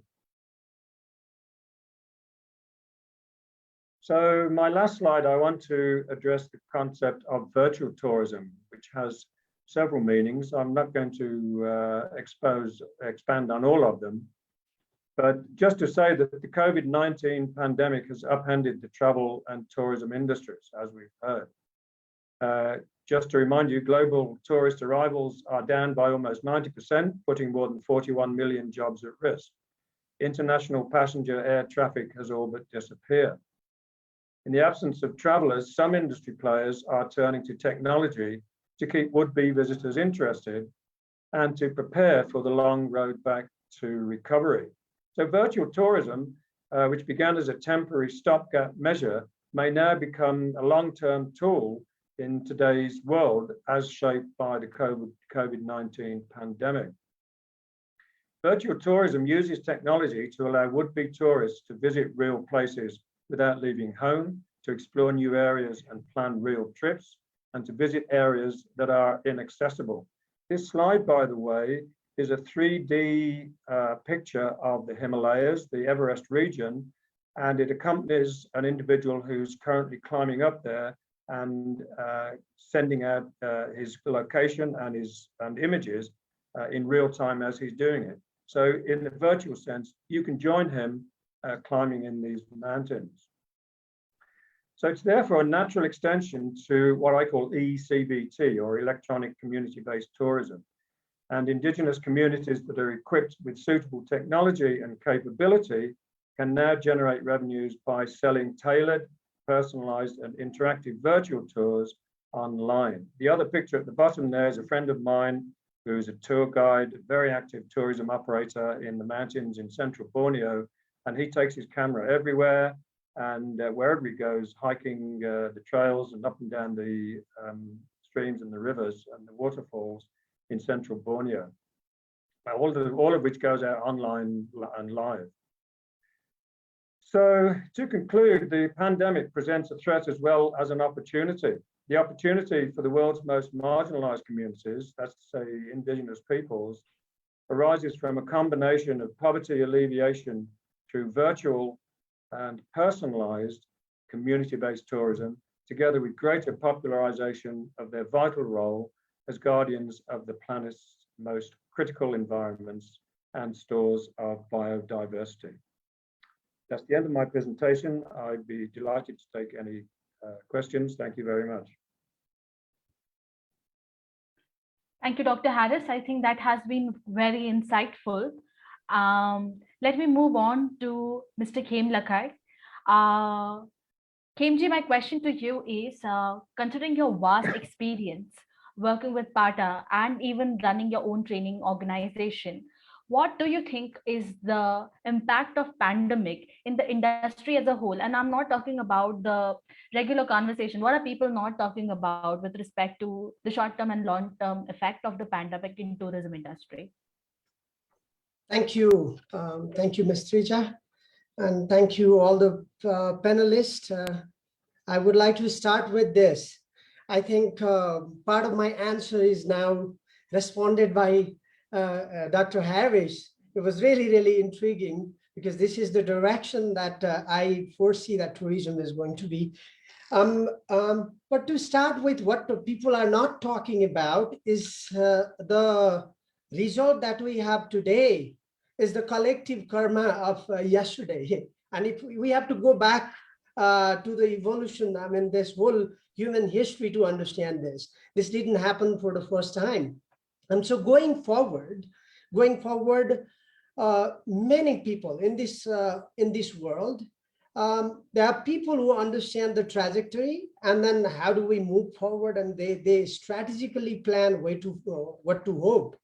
And there are countries like our region, particularly in South Asia, let's say. Most of the people are waiting for old normal to come back. And there's very disappointing news for them that there's no world normal that is coming back in many sectors, at least to education, many businesses that will shut down. And to dig down deeper, what we are not talking about is we're not discussing enough about human truth. And human truth is, I mean, my particular interest is to how do we address, how do we engage the new generation? I mean, that's the future, right? And future is also not something that, we create the future. It's not automatically made. And to understand that, we're not talking enough about people want to be understood, people want to belong, and people want to feel special. That's where the tourism emerges from. And tourism is not a rocket science. It's all about human-to-human relations.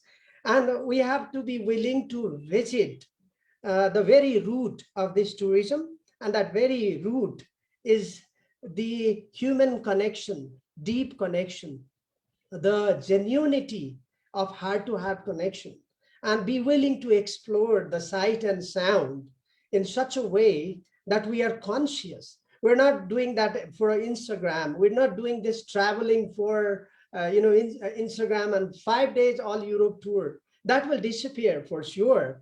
And then if that disappears, how many jobs are going to be lost? And how do we prepare our new generation? We talk a lot about digitalization. That is true. But we're not talking enough about how do we bridge the gap between this digital divide? How do we make it accessible? How do we make it equitable? That's going to be the big chunk of challenge that we're not talking enough, I think. Thank you, Khemji. I am going to ask you a second question, and then Anjana, I will come to you. My second question is that we know that there is resilience.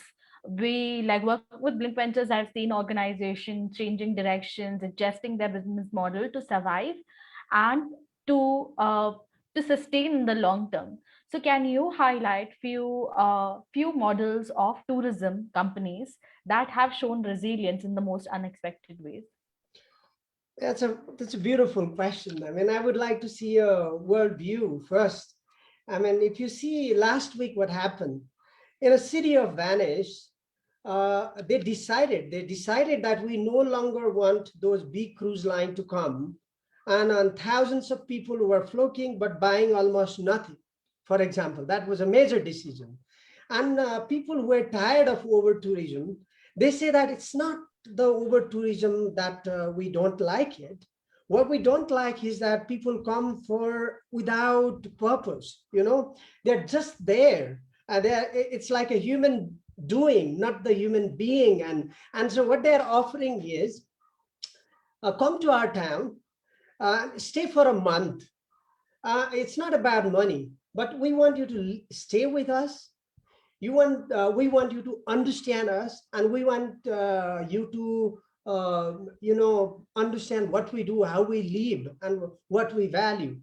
That's the kind of tourism I see that will be happening. And so in Nepal's context, I see that I'm pretty sure that later on one of the presenter will be from community homestay. I'm really thrilled because in Nepal that's already happening. Because the part of my money, if I'm traveling, people are thinking about where is this money going? Of course, the business travel will continue. It will not be the same, in my opinion, that a lot of events will be also virtual, but people who wants to explore Nepal would like to invest into the people, invest into the community directly. But it depends on us. Are we prepared enough?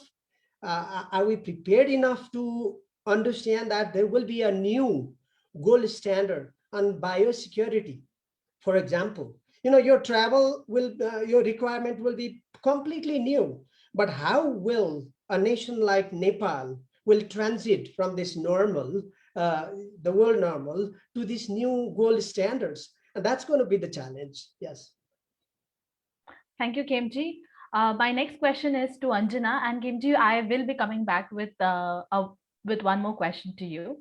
Anjana, I think the pandemic has been severely affected businesses, especially businesses like yours, which are in the early stages. And I wanted to understand from you, how has the pandemic affected your business in the short term and in the long run? Thank you, Thryza, and to all the participants and to all the panelists. So talking about our business, so we just started in 2020, and I think the challenges that we have faced are similar to more new businesses like ours. So in the beginning, when it just started, and in the same month, there was COVID and pandemic, and the lockdown happened. And at the time, I think the first challenge is that we were not prepared. We didn't knew that it will happen, because I think no one, like most of us are like very new. We don't know how to react. We are very new to business, and we don't know, like we don't have that much of experience to deal with that current situation. And of course, we started with a lot of enthusiasm, a lot of passion, and a lot of that much of we bring and built ourselves that we can do this. But then right after that, it just shut out, and it was so difficult. But later on, what we as a team discussed, and what as a team developed, that we can do this. The situation is going to be in temporary, and we will going to have a better plans. We will going to have the strategy change, because we didn't have any strategies and we didn't have any preparation, and it has affected our revenue generation. It has affected our team building, because we were not able to work even in the startup phase together. So adopting new normal was also another challenge, and difficult in implementing what we have planned for. It is the short-term challenge, but in long run, what we are facing is, it's again the second wave have again come, and we have to sort our business, like we're not able to be present in physical or virtual events like that much, and as according to our plans. So it has affected our business plans and strategies, and challenges are a lot of challenges, and definitely revenue generation is another impact. But I think with this, in long term, overall, I think there will be challenges, a lot of challenges, but we need to deal with it, and it will affect the duration, in the duration of the targeted that we have targeted to achieve our goals, we will not be able to meet that goals in the right time or the targeted time that we have set on.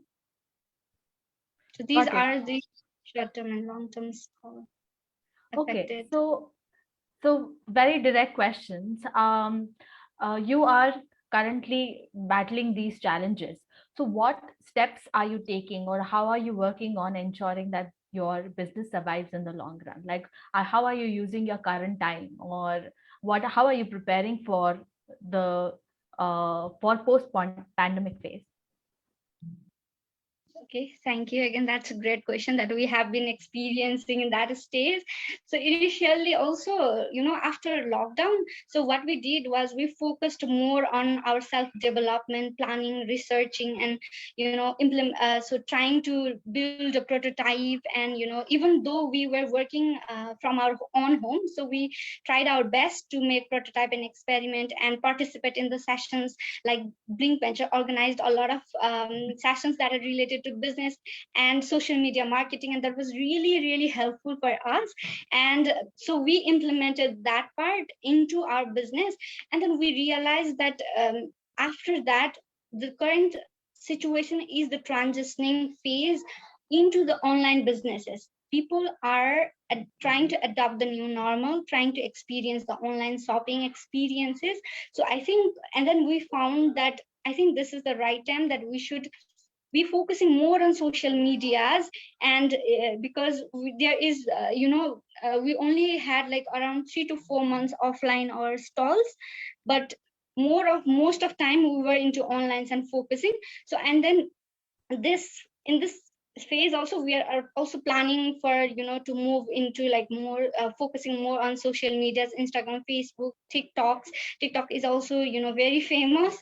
So in that platform, and through this we were able to build a community of 2200 plus youth environment enthusiasts. And I think that's also proves that there is possibilities that we can do, and it's the new normal, and we should have to go in that way as well. Bravo. I don't think I have come across anything as enthusiastic about the current future, like the near future, like your comments or your conversation with us. Thank you for the heart to heart. I think I'm going to circle back to Dr. Harris and ask him a question. And apologies in advance, Dr. Harris, if you have covered this content, but I wanted to talk to you about the agenda of environment, sustainability, and the current impact of pandemic. You did mention that working with communities will help us identify where the pandemic is going, but let's talk about current situation and how not having tourism is affecting the communities. Can you throw a little bit light on that? And also, since sustainability is the primary agenda, how can we bring back sustainability to the table again through community tourism? Okay, thanks, Thryza, for your question. Well, the pandemic actually has accelerated demand for rural and nature-based tourism. People seeking to recover, psychologically and physically from all the problems, the restrictions, and the lockdowns. So where they're still able to operate, rural tourism operators are still in business, and but they're depending on domestic visitors. Now, in my part of the world, for instance, China is in the middle of a boom in rural tourism. It's been one of the largest domestic tourism markets in the world, and so other Southeast Asian countries are also trying to promote domestic tourism, waiting until international tourists return. Like the government of Vietnam has launched Vietnamese People Travel in Vietnam campaign. But when you visit China, which I have done several times, and you go to rural areas, the type of tourism that you mostly see caters for the mass market. It's not community-based tourism. And you end up with the situation like Dr. Anil described in Uttarakhand. So there are pristine rural tourism destinations in China, receiving dozens of coachloads of tourists every year, and they're herded through pristine areas, very carefully controlled, I must say, in order to protect the environment. And you know, the communities are really overrun by outside businesses that come in and set up all kinds of business activities. And that's not really the kind of tourism that I'm trying to promote, either in a real physical sense or a real sense, because it's not that friendly to the environment.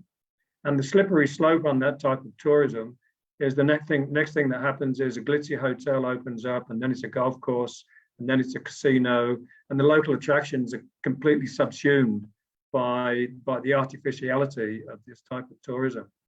So there's a very fine line to be drawn and a balance to be upheld.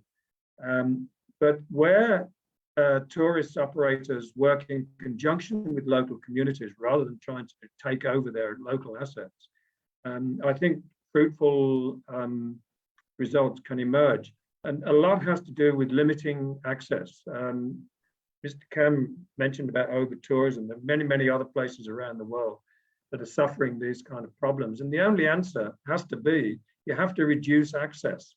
And in a way, in one way, reducing the access increases the attraction because it suddenly becomes, if you like, a desirable or an elitist place to go. Where I work in Borneo, access is limited through the physicality or the limitation of the travel infrastructure. But there are pressures to overcome that. And of course, once that happens, access becomes easier. And then you start the process of the beginnings of over-tourism take place. So I think limiting access, working with communities, and in order to achieve that, I would say highlighting these issues to national tourism authorities, which are often not that interested in small-scale local activities. Their job is really seen to increase the occupancy of big hotel chains. But if and not in all cases, I must say, probably Nepal being one of the exceptions, but working with getting national tourism authorities to work with local communities and partners, technology partners, to promote this kind of widespread, small-scale, low-impact, high-value tourism, where the community and the environment take first place in any considerations and any decision-making that takes place. Thank you, Dr. Harris. I will go to Anjana ji for my last question. And I will request all the participants, if you have questions, please put them in Q&A. We will be taking a few questions if the time allows us. And yeah, going to Anjana, my question to you is, do you think, since you're working on with an organization, that is trying to replace plastic products or giving alternatives, that currently in the pandemic situation, sustainability agenda, even on individual basis, have taken a backstage? Because now if you go to buy, everybody wants to, put things in small plastic packet, give it to you and allow you to go, like they want the customer to be out of their shops within few minutes. So they're making more, utilizing more packages basically. So what do you think? Has the sustainability agenda taken a backseat, or do you see something else happening? Thank you for the question. So definitely due to the pandemic, the sustainability has taken a backseat, because also, what people think is that the eco-friendly products, the sustainable products are really expensive and difficult to afford, and living a sustainable lifestyle is not of my pocket, or it's very expensive. People think like that, and that is why also it's very difficult to convince convince the impact that the plastic products is created, has been created, and this is the right time. This is the high time that we need to shift towards the more products that are designed for zero waste and sustainable. So definitely, and this has impacted. The pandemic has impacted, and because the significant reduction of the economic activities due to the pandemic, also the customers and the community that we have been we have are also facing challenges by themselves, and it's difficult for them to survive and go to the new normal and practice or invest into the eco-friendly products as well. But we are focusing more on more affordable, more accessible, and the packagings are also made out of newspaper, and they are all designed in a zero waste model. So but then when we look into it, yes, there is challenges, there is the sustainability has taken a back step, but I think this is the right time, this is the time of recovery. So we need to be in a sustainable track, we need to at least take a step towards it, and then I think in the future we can have like a better sustainable future. Thank you, Anjana ji. My last question is to Khem ji. What do you think is the future of tourism in Nepal? And when I say future, I'm talking about like a long-term future when pandemic is gone, say like 2030. So what do you see? You're on mute. Sorry, I already mentioned that half of my question is answered by Dr. Harris. And I'm very optimistic that people will take a look, closer look, and pay attention to responsible tourism. And we don't exhaust our traditional destination, and we open and we distribute tourism equally. That's where our future lies. And I can give you one example on sustainability, just adding to what Ms. Anjana mentioned. Many sustainability practices are already there, but there's a danger of that will disappear if we don't value, if we do not recognize. If we go to Tharu community in Western Nepal or in Chitwan, traditionally they are so conscious about sustainability. They do not use plastic. They want to recycle. They want to use the clay pot to make a lot of those things. So when somebody else from other cities, they go and invade their culture and make a shiny hotel, and they bring all those modern facilities, they think that as a role model, and then they abandon all of their best practices. You understand? And so we need to bring this consciousness, we need to bring this educational program consciously to preserve and conserve those best practices. And that's where our future lies. So meaning that traditionally what people come here for, Mount Everest, few mountain to climb, and this trekking, Annapurna, Everest, Chitwan, Pokhara, that has to disappear. I mean, they're there and they will have their fair stake, but then many undiscovered, original, indigenous community yet to be discovered. So how do we educate the younger generation? How do we educate them that what you have is enough, what you have is a tourism product? But then, of course, packaged in such a way that how do we maintain those sustainable simplicity? How do we maintain those minimum luxury so that the tourists who would like to discover the original Nepal, and those things are made available to them? That's where our future lies. Thank you, Khemji. I think we did have quite a few questions, but they have been already answered. This question I feel is open to everyone. Can you make clear how can we make impressive virtual tourism in Nepal? What types of program will be possible? Sorry, can I have that again? Can you make clear how can we have impressive virtual tourism in Nepal? So how can we have virtual reality and tourism in virtual reality? And what types of program will be a possibility? Like how can you make virtual tourism? That I think a demo was shown by Dr. Harris, and how can we make that a reality in Nepal? I guess that's the question. I think number of sorry, Dr. Harris, please. No, go ahead. After you, I will talk because this was directed to you, Dr. Harris. Oh, okay. Well, I would say when I first introduced or tried to introduce the internet to a remote community in the middle of Borneo, it was seen as a wild idea.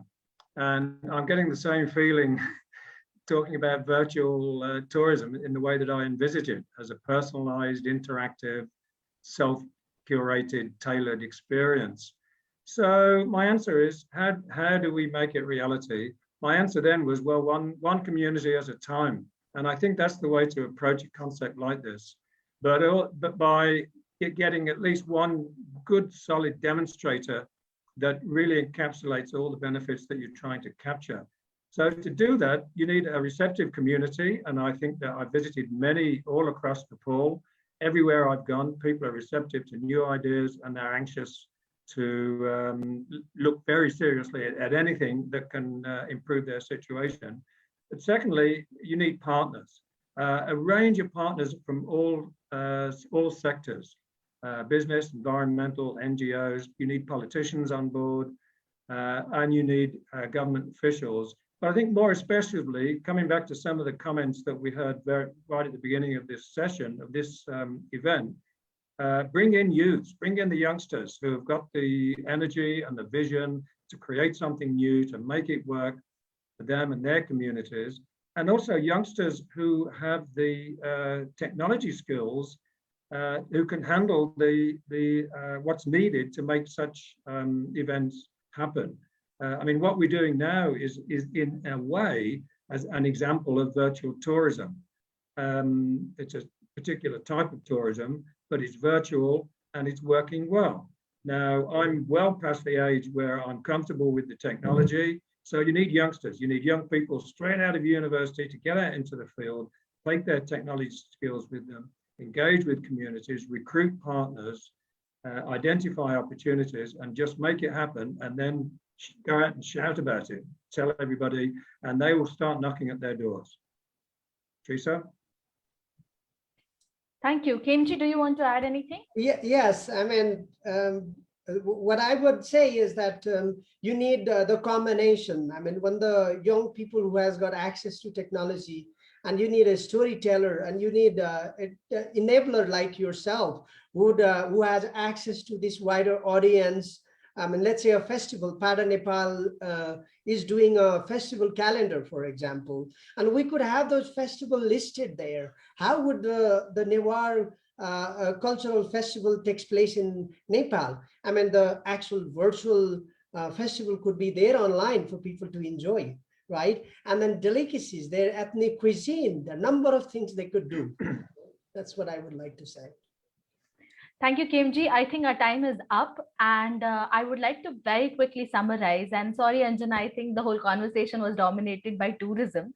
But I will first start with summarizing what you mentioned is resilience among entrepreneurs is amazing. Having a community of 2,200 supporters in form of customers and stakeholders is something brilliant that your organization has been able to achieve. So there are ways to keep your organization going, even when everything seems not working and when everything seems turbulent. So it's thoroughly impressive. And from tourism perspective, from both the Dr. Harris and Khemji, my key takeaway has been that the tourism industry is going through a drastic change, and more local, more personal, more innovative ways of doing tourism seems to be on the horizon. But we need to go ahead with caution so that these local communities that are offering beautiful landscapes and true cultural experience do not suffer the same fate that the urban areas are facing. So thank you very much. With this, I will conclude the panel discussion. Do answer the Q&A sections that are relevant to the panelists. And with this, I hand over the stage back to Saira. Thank you very much. It was an amazing panel discussion. I had great time. Thank you. Thank you so much to all the panelists and moderator. I really enjoyed throughout the panel knowing about sustainable tourism in this new normal, about reflection, renaissance, and response to the new sustainability that we're going through. It was great sharing from all the panelists, and I was amazed and knowing about the work, great ideas. Thank you for this. Now moving onwards, we have a small poll. So I'd like to request technical team to help us with the poll.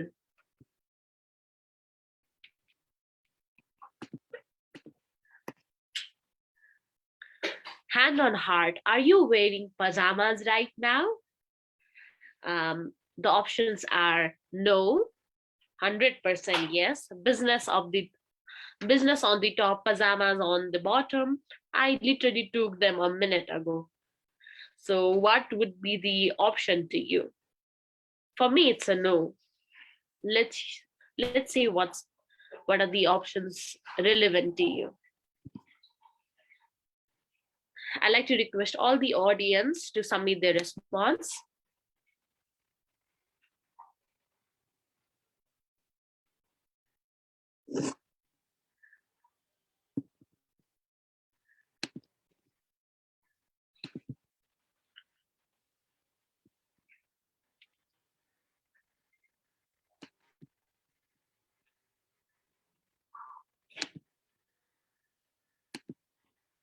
So we have 53% no, 22% definitely yes, 100% yes, and 24% with business on top, pajamas on bottom. And literally no one took them a minute ago. So thank you for your participation. Now moving onwards, let me welcome our next speaker, Ms. Ayusha Persai, who brings a depth experience on working in international institutions, research firms, and non-governmental organizations in Nepal. Having her completed Masters in International Development, let's welcome Ms. Ayusha. Ayusha, over to you.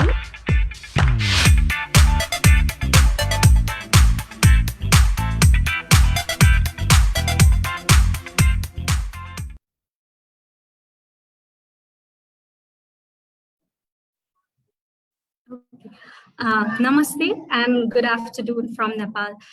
Thank you so much, Saira, for the wonderful, lovely introduction. So first of all, I'd like to thank PATA Nepal chapter, Global Peace Foundation, and all the organizers for organizing this wonderful event and giving us the opportunity to share our thoughts.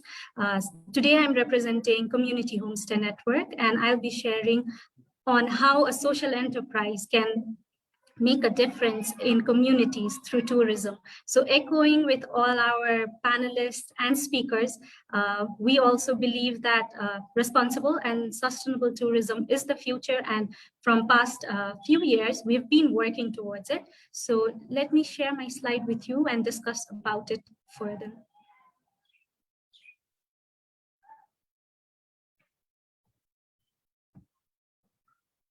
Is my slide visible? Yes, it is.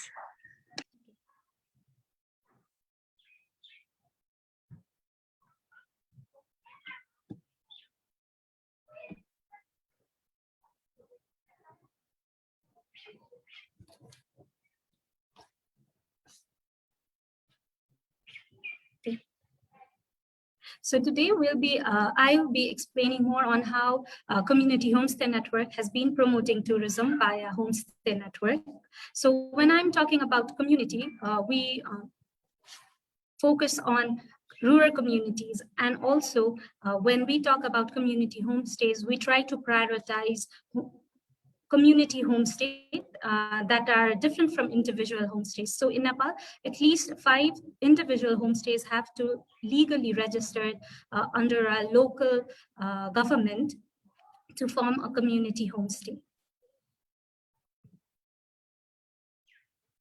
So especially in developing countries, one cannot deny the fact that tourism plays a crucial role in rural development. While stating this, I would also like to draw the attention towards the other side of tourism, which can result to over-tourism in certain destinations, limiting the benefits to rural indigenous people, creating unsustainable tourism practices. So generally, only a few destinations are being promoted around the world, and very similar to the global discourse, the limited exposure to product development, even the limited exposure to the authentic cultures, technology and marketing, rural communities are not able to promote their diverse culture and landscape to the full potential. This perpetuates existing inequality between the small and big businesses. So with this realization, in 2017, Community Homestay Network was formally registered as a social enterprise to promote tourism that benefits locals and women directly. Currently, Community Homestay Network has been supporting local communities, rural communities mostly, by supporting them on logistic management, promotion and digital marketing services, product and destination development, as well as capacity building and knowledge sharing. So as for now, we are working with more than 20 communities in Nepal, which is diverse in terms of geography, ethnicity, and culture. So you can see in this map, we are spread across from far east of Nepal, from the plain Tarais to the mountain regions of Nepal, to the east of Nepal as well. So why Community Homestay Network? So why am I today talking about Community Homestay Network? So as a tourism entrepreneurs, we understand the demand side and the supply side very well. So understanding what travelers want and how we can boost the local community, how can we help them generate extra income? So we are a platform, or we can be also labeled as a network of travel companies around the world, connecting local communities with global travelers who are looking for authentic travel experiences in Nepal. So through these travel experiences, we are trying to create a social impact by empowering women, stimulating local economies, and helping create employment opportunities for the youth. As well as we are also trying to preserve the culture and enable to cultural exchange between the travelers and hosts, as Community Homestay Network is focusing on creating a win-win scenario for both hosts and travelers. For travelers, it also gives an option to select diverse range of products that allows them to have a genuine local experience. It helps them to create a hassle-free travel. And also by opting the travel experiences with us, they are able to experience authentic local culture, lesser known destinations. Travelers can make a difference in lives of local communities directly.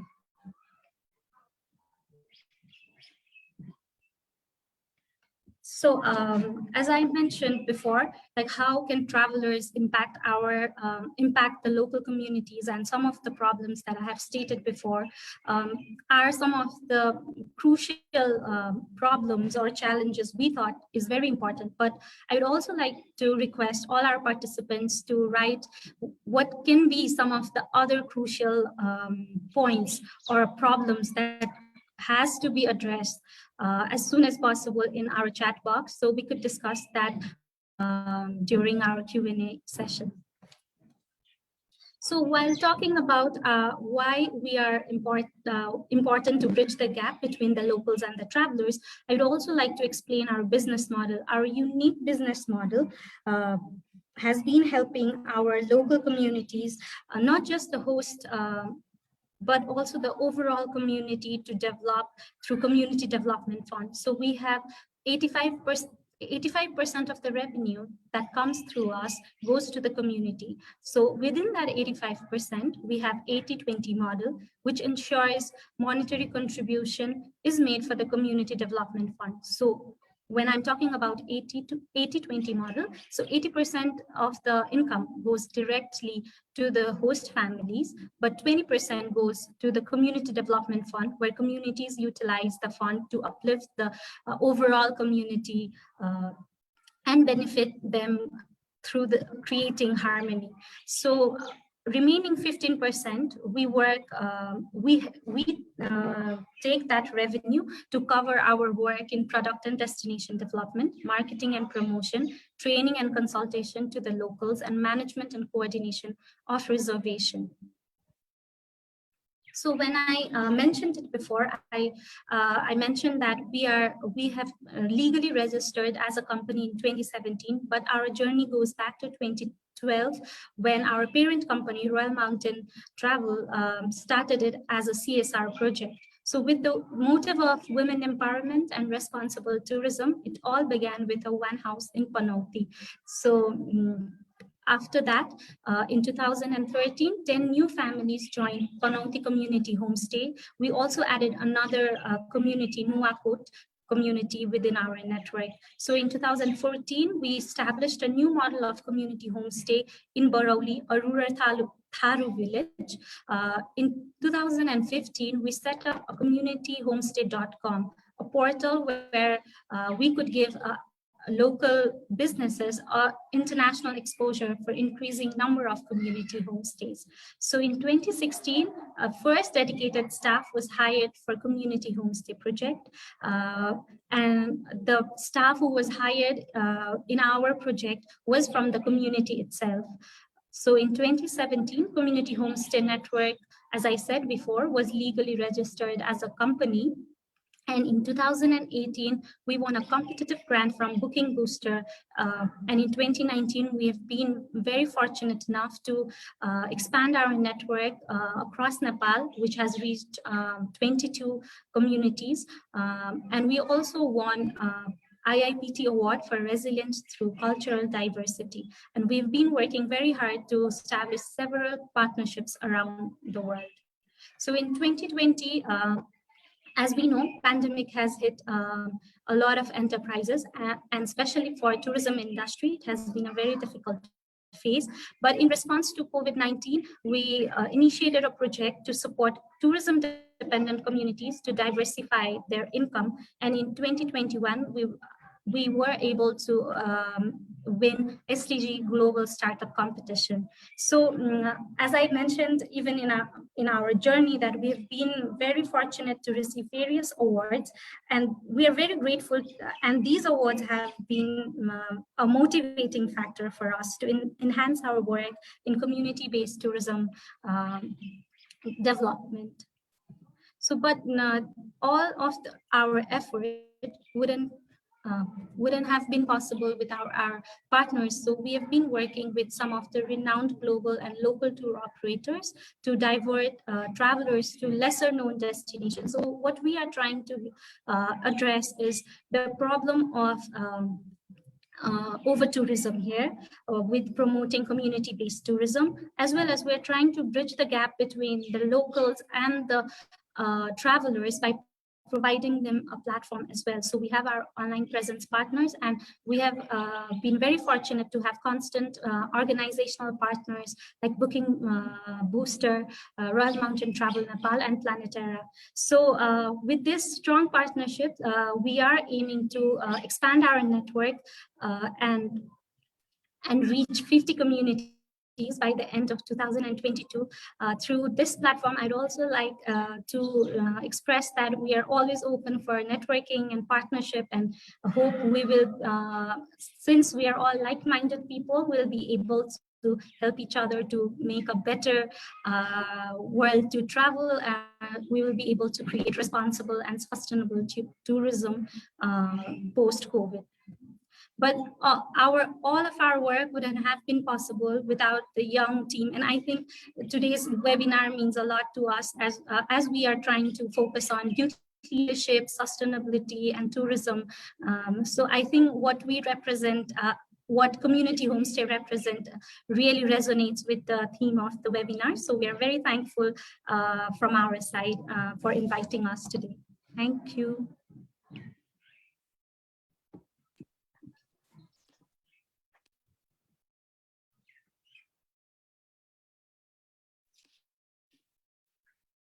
Thank you so much, Miss Ayesha. We got to know a lot about your organization of community homestay, how it has been engaging local and community levels and giving them an international platform. Really glad to know about it. Seems like your presentation was such and beautiful and amazing. So I request our audience, if you have any question, please jot it down in our Q&A section, so Miss Ayesha could answer it.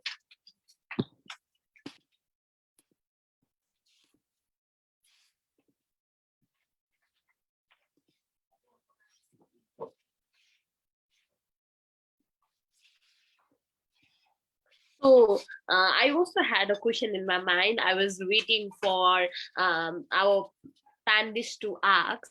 The question on my mind was, how did you incorporated the idea of bringing the fusion of local people and collaborating it with people that are totally from outside? Like, how did you plan to incorporate local communities and giving them exposure to an international market with utilizing all the resources? Were there any hindrances, like you would be working in a part and they would be working in another part? How would you do that fusion with community homestay network?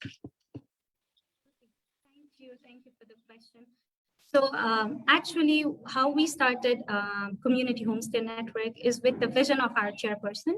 He has been Mr. Shiva Dhakal. So he has been in the industry for more than 30 years. So he understands the all the basics of tourism and the supply and demand side of travelers as well. But what was most striking to him was the inequality between the small and big businesses, and how local communities were not able to get a proper exposure to fully utilize what they have already, right? So with that concept, we started Community Homestay Network. So we work as a OTA platform, as well as we provide them the support. So yeah, of course, there is always a hindrance when we work with multiple partners and stakeholders, but I think proper communication and how we deal with our stakeholders is one of the benefit, and our team has a community liaison officers, sales team work constantly with them, marketing team work constantly with them, product development team work constantly with them. So I think that helps to minimize the gap as well. Thank you so much. We have a message from Vivek Nagpur. Nice presentation by Aisha Ji. We'll be interested to explore partnering with your network on capacity building, student and faculty to do side. Also, he has mentioned the strength on focusing local community tourism, assembly, exposure to international market. And we have another question from Sudarshan Paudel. What will be the new initiation after global pandemic COVID-19 PT is going? I think the second question is for PT, the organizers themselves. But for the first part, I can say I can drop my email address, and also I can put the link for our website, so we can discuss about it further. I think about the networking part in the email individually. Thank you. Thank you so much, Miss Aisha, for your amazing presentation. We really enjoyed knowing about community homestay network in Nepal, giving exposure to the local communities to explore and enhance their culture, tradition to an international market. Thank you so much. Now moving onwards, I'd like to introduce you to a person who is known for being a corporate professional and practicing lawyer. Mr. Ajit followed his heart to work with vulnerable communities through his collaboration with NGOs, has worked with communities across India, Nepal, Bangladesh, Sri Lanka, and he has also volunteered for organizations like Woodcraft Frogs, which works with students, and Open Secret, that works with adults who were victims of sexual abuse as children in Scotland. Let's welcome our next speaker, Mr. Ajit Saru, representative of Yuvsatta NGO based in Chandigarh, India.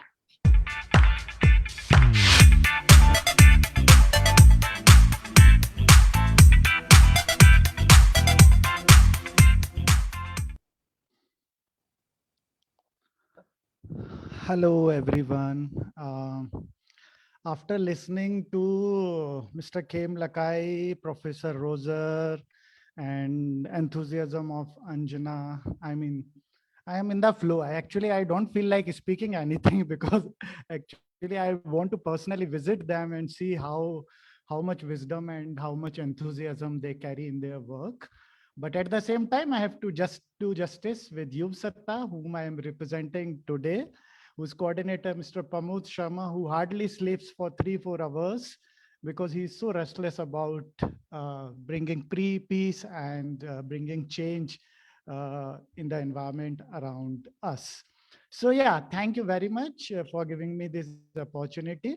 And the next slide, please. So just introducing Yuvsatta, his 3 decades journey of last 3 decades. Started with the idea, Yuvsatta started with this simple idea of youth of the world need to unite. And it started with a newspaper, which was initially monthly, then it becomes fortnightly, and then became weekly, and then became daily. And then we pioneered in the solid waste management and created the campaign for Bicycle City Chandigarh. And in consequence of that, we have cycle tracks all around Chandigarh on side of all major roads, and campaign for all women police stations so they can go freely there. And in collaboration with Department of Forest and Environment, we started almost more than 150 clubs in schools and colleges, eco clubs, where we do a lot of activities to promote the value of nature and, connect with nature. And as UNESCO declared that this century, the first 10 years should be years of peace and non-violence, we organize conferences on Millennium Without Violence and Afro-Asian dialogues. And in 2004, we started with peace clubs, the concept of peace clubs. And initially with 32 schools, now we have more than 100 peace clubs in different schools and colleges. And they are like vibrant peace clubs. They do a lot of activity to promote the Gandhian values of peace and non-violence. Organized many international youth exchange program. And recently we have, just before pandemic in 2019, we have done the Children Peace Festival. It's also part of the Peace Club's activity, and more than 500 students were there from 8 different states of India. And also we have created these Peace Awards for principal teachers who have inspired the students to carry on the activities of peace clubs. Next slide, please. And during pandemic time, we have to motivate and inspire principals and teachers.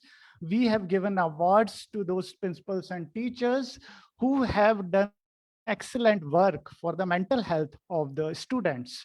And in the continuation of that, we will be also doing a webinar. We will be including the principal of different countries.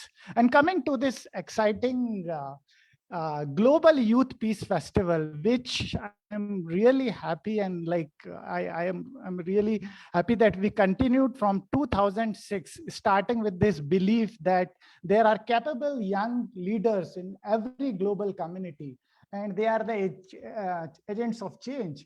And we need to bring them together to inspire change. So we continued in spite of all struggle and challenges we had of different kinds, but we continued, just this pandemic, we missed it.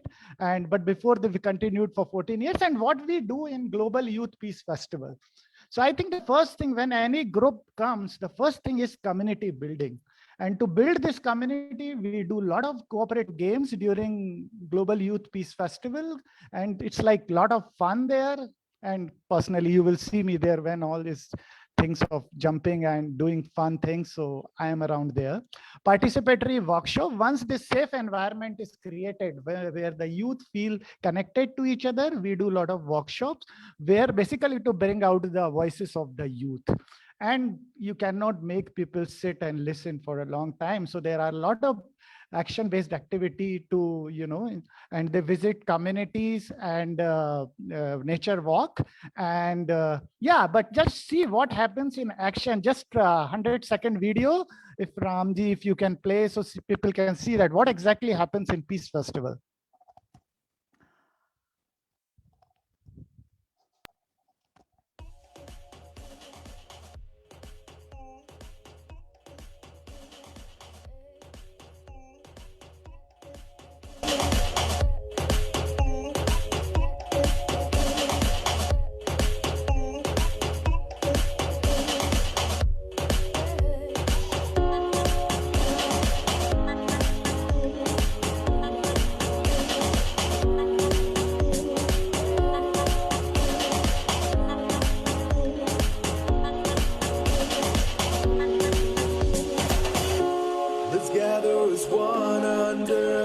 sky. We are all the same, it's true, you can't deny. Let's wipe all this hate and hypocrisy. Together we can save all of humanity. Together we are one together. Let's raise our hands and shout out. Let's build a chain of love. As one, let's unite. So let us come and join hands and bring this world together. As we stand for peace, as one, let's unite. Shout it out, shout it out, shout it out. Shout it out, shout it out, shout it out. Shout it out, shout it out, shout it out. Shout it out, shout it out, shout it out. Come on.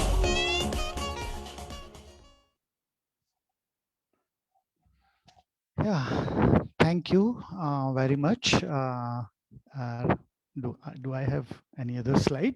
So anyway, if you want to know more about Global Youth Peace Festival, I will in the chat box I will type Yuvsatta. Basically, the email is very simple, yuvsatta@gmail.com. But I will mention the same thing in chat box. If you have any question around that, we will definitely respond to this question or query related to Global Youth Peace Festival. Next slide, please. And next slide, please, Ramji. Thank you. So yeah, this question was basically, when I was going through the all communication for this conference, I was saying we will be exploring the connection between peace, environment, and sustainability. But this question was for myself, and I called so many friends of mine who working in social sectors that how do you see the connection? Though I had my own mean connection, but I have received so many voice messages to understand deeply how these things are connected.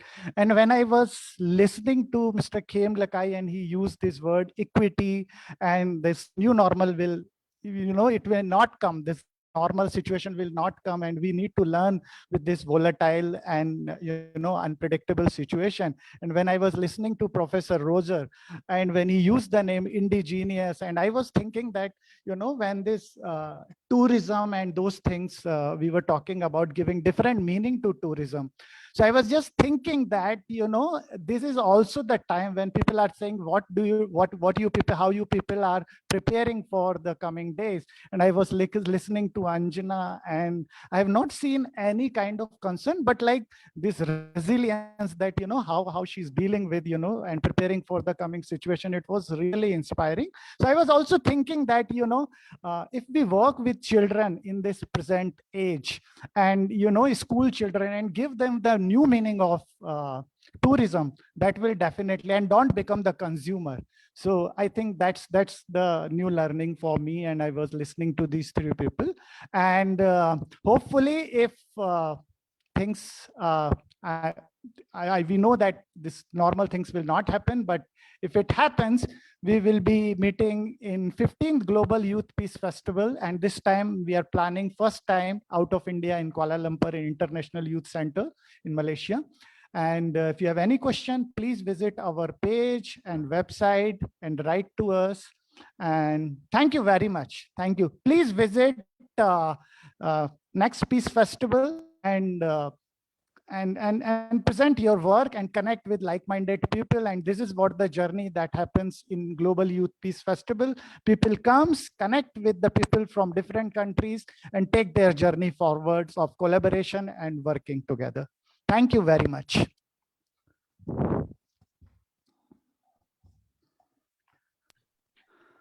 Thank you so much, Mr. Ajit, for wonderful presentation, including the videos. Some of our audience have loved the idea of using video, and we really enjoyed seeing about the youth festival and looking forward to the next one. So my question to you is how Yuvsatta has represented youth voices in your community? Okay, so one of the things that happens that when this workshop happens during Global Peace Festival, the workshops are more in participatory nature. So basically the local youth and the youth who comes from outside. So we give a lot of opportunity that they speak to media, they speak to the other participants, and we give opportunity to raise their voice. So basically Yuvsatta is the power of youth and the voices of youth. So we try to bring that during Peace Festival and otherwise throughout the year by engaging with youth. Thank you very much. Thank you so much. So you have mentioned about the youth festival that is upcoming. So what does the youth festival includes? Is it just like sessions and participation, networking, or there are other precise forms of the program? So the basically Pramod, what the coordinator, the Pramod, who is the man behind this whole Global Youth Peace Festival, the idea is to bring the youth together. So like I have mentioned in the beginning of the presentation, that there every global community, there are capable youth leaders, and we need to bring them together so that they meet each other and inspire change. So we have our sessions, but the schedule is so tight and people stay in sharing room with each other. So I have my personal experience of meeting friends from Pakistan, and then they invited me to Pakistan. I have friends from Bangladesh, they personally invited me to Bangladesh, Sri Lanka, and I have visited there. I have connected with youths of schools and colleges there, and then this journey of friendship and doing something together continues. So we need to still collect the data, what happened to like this friendship which they have made. But I have personal lots of stories of people who have met during Peace Festival, and then they collaborated with each other and continued this journey. So yeah, there are lots of workshops, there are lots of action, but at the same time, it's an event which comes, people connect with each other, and the learning and the togetherness goes for years together. Thank you so much for your wonderful insights about Yuvsatta and this festival. We have messages for you from Duparsad Lamichani. Ajit ji, as always, you inspired through your presentation. Wish you blissful days ahead. And from so thank you so much for your wonderful time and presentation. Now moving onwards, let's welcome our next speaker, Mr. Bibhuti Chand Thakur, Chairman of PATA Nepal chapter, to share his word with us about today's program.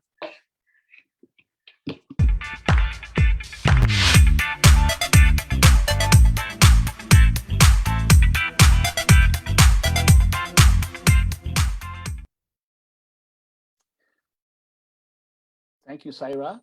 Thank you very much. I'm at a loss of words because this kind of gave me, I felt a little lump in my throat, because to see everyone come together in this platform was truly very touching. And I really thank you all for being here. And I'm sure in the coming days we'll have more people, and especially the youths. Okay, I have a written message here. First of all, good evening and namaste, everyone. Excellency Scott, DeLisi, Mr. David Caprara, and ladies, gentlemen, brothers, sisters, everyone around the world. It's an absolute pleasure to be here amongst you, and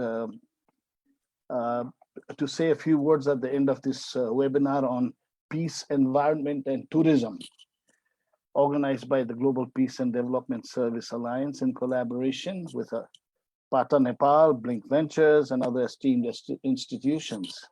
At first, on behalf of the PATA, Pacific Asia Travel Association Nepal chapter, I would like to congratulate and thank all the speakers for their valuable knowledge sharing, and all the participants for your active participation and interactions over the session. I believe this program has provided us all with new insights and some useful takeaways through the panel discussion. model sharing on sustainable tourism, and peace building efforts through youth social initiatives. At PATA, we believe that in order for the complete visitor economy to thrive for generations, all activities should be conducted in the most socially responsible and holistically sustainable way possible.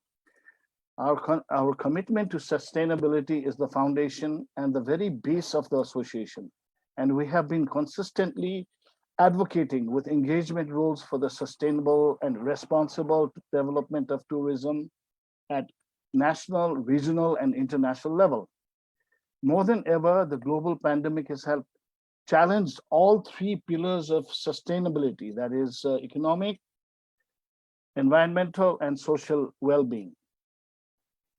The panel discussion earlier on sustainability in the new normal, reflection, resilience in response, highlighted some of the key concerns about the past, present, and future needs and challenges of our industries. I think all the panelists shed light upon what is the reflection of our past.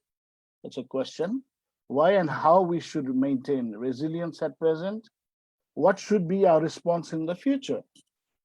If we embrace the suggestions or takeaways of this program as our individual as well as professional responsibilities to implement in our respective businesses and tourism offerings, we can say our collaboration to organize this joint program has achieved its objectives.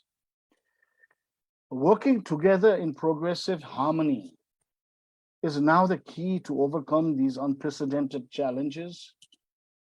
The 4 C's, collaboration, cooperation, coordination, and communication, important for sustainable and responsible growth and development of tourism ahead.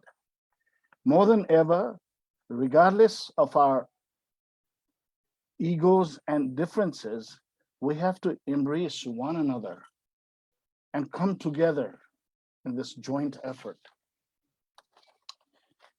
Now, just a short little introduction on PATA, Pacific Asia Travel Association, Nepal chapter. We have been advocating empowering the youths. More than the gender, the youths comprise of young women, young men, and mainly students of hospitality and tourism industry who are now, sad to say, but jobless. They have been educated to the highest degree, and I have been telling many of my industrial friends in other sectors of development. I've been telling FMCCI, Federation of Nepalese Chamber of Commerce Industries, please, there are thousands of these very well-trained youths. They should go, they should be given an opportunity to do their internship, to do some kind of work. Let them earn. You know, we hear about Middle East opening up, the Gulf countries opening up with great job opportunities. And of course, the young students, they go to work in hotels, you know, as part of their training programs, but then many of them end up staying there with permanent jobs because there's nothing back home. So even if we could give them a job of a reception in a manufacturing industry, in their head office, this will be something, because these young ambassadors have been trained in all forms of hospitality, goodwill, mannerism, and needless to say, they are the backbones of our future. So anyway, Pacific Asia Nepal chapter, being an independent chapter among the chapters in worldwide of PATA, established in line with the spirit of PATA headquarters in 1975. And it has become the one and only full-fledged tourism association in Nepal, encompassing almost all stakeholders of Nepal tourism from both public and private sectors, including active government sectors, Ministry of Culture, Tourism and Civil Aviation, Department of Tourism, Civil Aviation Authority of Nepal, Nepal Tourism Board, national flag carrier, the Nepal Airlines Corporation, hotels and resorts, airline, travel agencies, trekking agencies, and adventure companies, besides the educational institutions, the hospitality educational institutions like the one Mr. Khem has so successfully been running. And of course, we also have media and other many secondary industries. Our focus right now is on human capital development workshops, travel industry training programs, tourism business development, networking, and promotion of events. I believe we have earned ourselves some feathers on our hat for organizing some of the most influential, internationally acclaimed travel events in Nepal, which has been very, very beautiful, colorful, and I'm sure in the near future, PET could organize something really nice, and we could all be together to make this one of the most successful events in our part of the world. And our YTPs, the young tourism professionals, as I earlier mentioned, needs to be engaged, and many other activities that advocate sustainable development of tourism and hospitality industry. PATA has been advocating for sustainable tourism development. And in my short term, I have been very happy to see that community homestay, the educational institutions in hospitality and tourism sectors have all been doing a very good job, and I must congratulate them. And today, hearing all the beautiful presentations by people representing the environment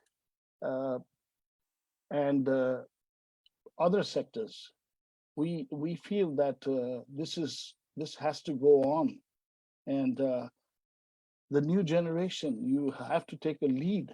You really have to take the lead, because I know the challenges are tough this time, especially with this pandemic. And what I see is, as the chairman of PATA, of course, one whole year has just gone right, in front of my eyes without much ado, due to the pandemic. But we have been very active on the net, which I personally am quite poor at. And I was telling David and everyone yesterday that I'm still a dinosaur in these IT gadgets and gizmos.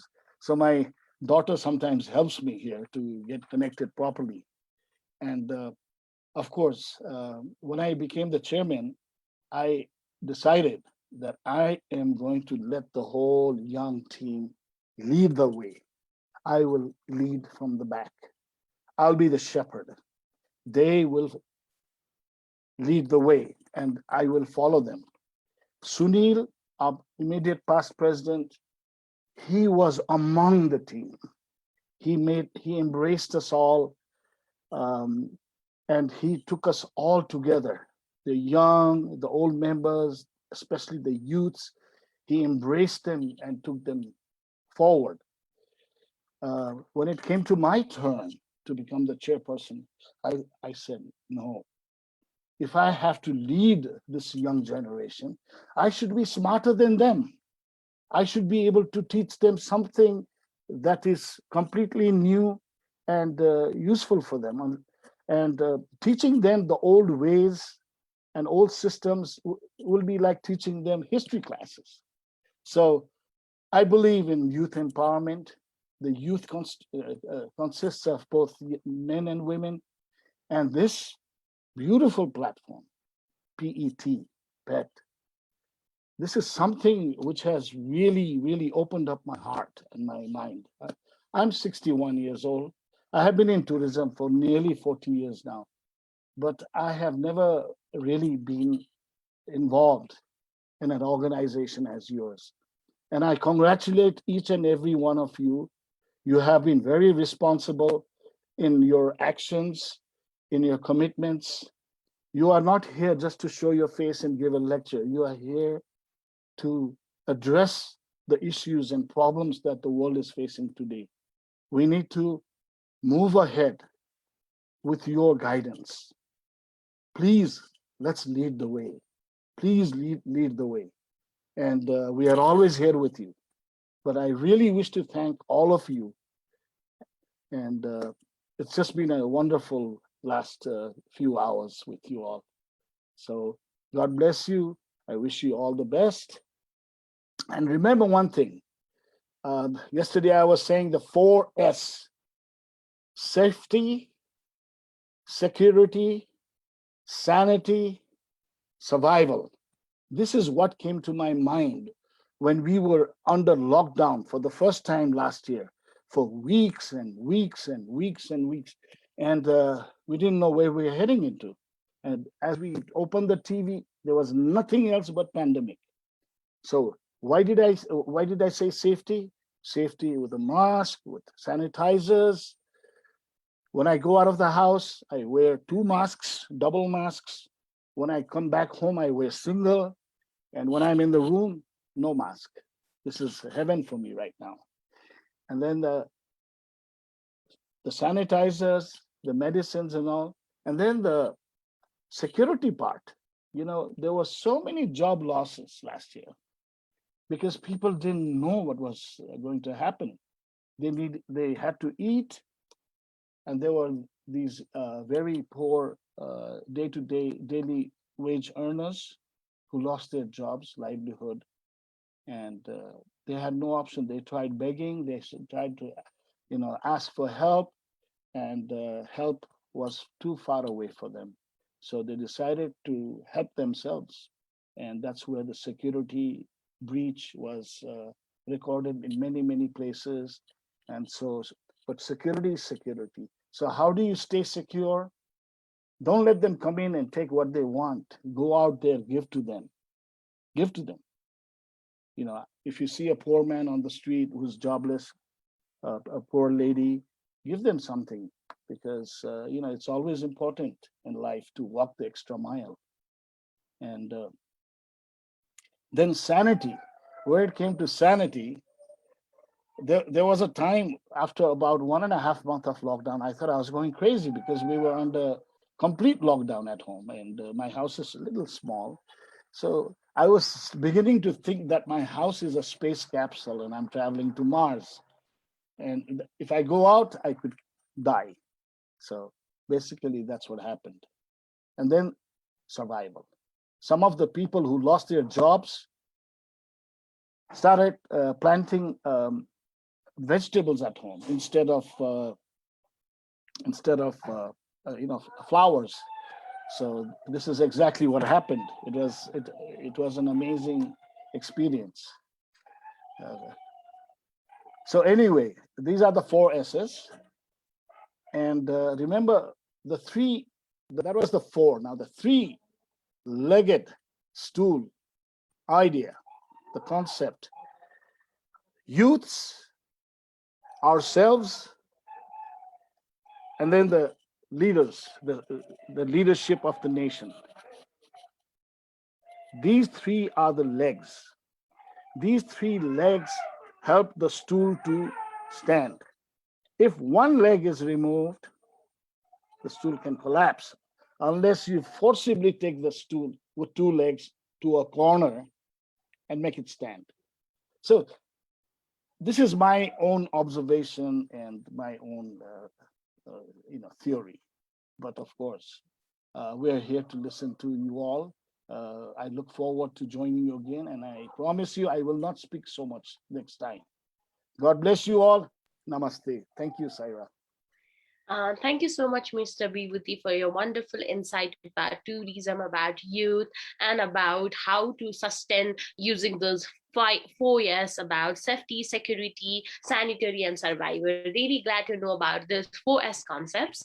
Thank you so much. With this, I'd like to request our participants to fill the feedback form so we can help you with the digital certificates.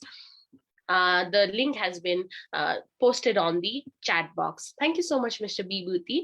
Now, moving forward with the program, we have Mr. Ram Rohan Panta, Managing Director of Global Peace Foundation Nepal, the organization building partnership and implementing values based on approaches to development and peace. He's also a social, environment, and tech youth activist who has been working and organizing since 2015 an international youth culture exchange program to promote peace, culture, exchange programs, environment, and tourism. He's also the member of Institution of Engineering and Technology. We would like to request you to have few words about the session.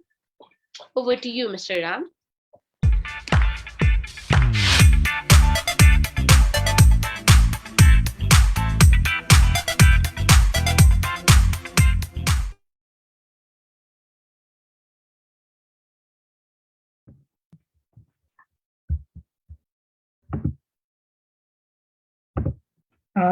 Namaste, everyone.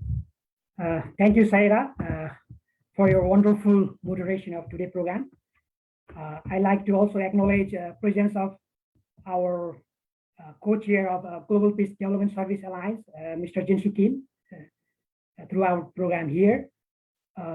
Thank you, Bibhuti sir, Chairman of PATA Nepal, for your remark and excellent suggestion. I also like to remember here former chairman of PATA Nepal, Sunil Sakhe. He's also chairman of Kathmandu Guest House Group Nepal for his various advice throughout the year from last year, also this year to prepare this program. Also, I like to acknowledge C.E.O. of PATA Nepal, Suresh Singh Budal sir. Thank you all panelists, speaker, organizer for your wonderful cooperation. Also, active participation of our participant. Without you, this program is not possible. Let me be more formal. I couldn't agree more with His Excellency Scott DeLisi when he said that the world cannot afford to wait for the youth to make a difference.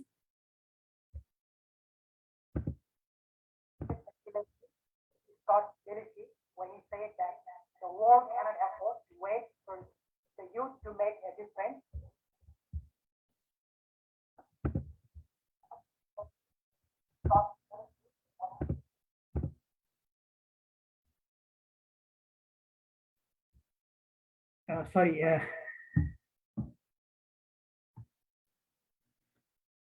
Indeed, the youth play an important role in making this world a better place, and I am overjoyed to see that the youth are actively engaged in shaping the future. I witnessed how the youth have risen, especially during this pandemic.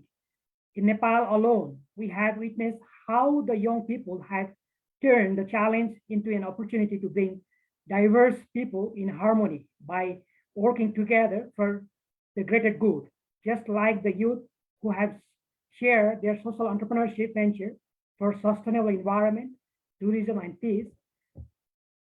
I believe tourism will help us recognize the value in difference and unique of every person in the world. And I hope after this pandemic, we'll be able to travel again and learn about the culture. And remember, as Mr. Khem Lakai said, tourism is about human connection, learning and understanding each other, and not just for Instagram photo. Let us be human beings rather than human doing. Also, as earlier, Dr. Jaggi emphasized, careful planning and involvement of key stakeholders in all the layers of society are vital for sustainable tourism.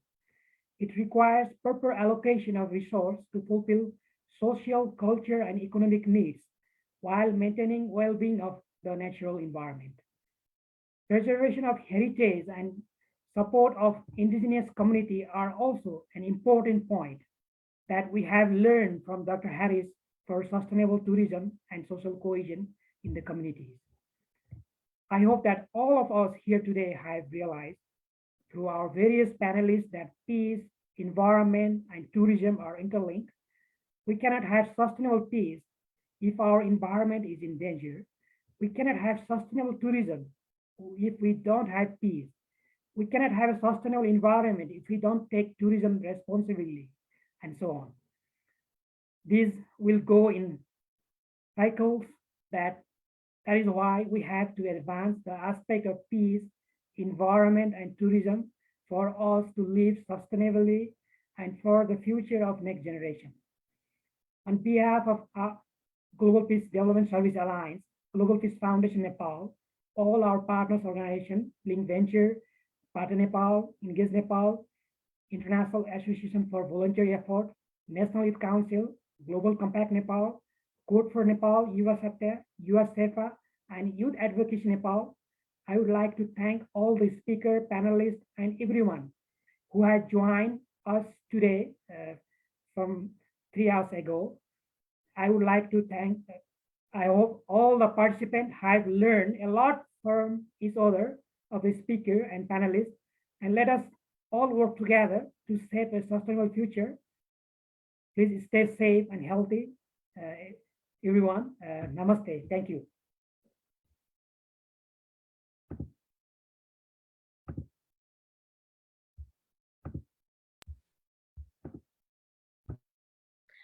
Thank you so much, Mr. Ram, for your amazing insights. Now moving forward, let me welcome Mr. Nicholas Lee, who is a visionary leader with profound experience in youth leadership development and strategic partnership since 2004. He is currently served as the country director of Global Peace Foundation Thailand office and the Secretary General of GPDSA. He has few announcements to make. So over to you, Mr. Nicholas.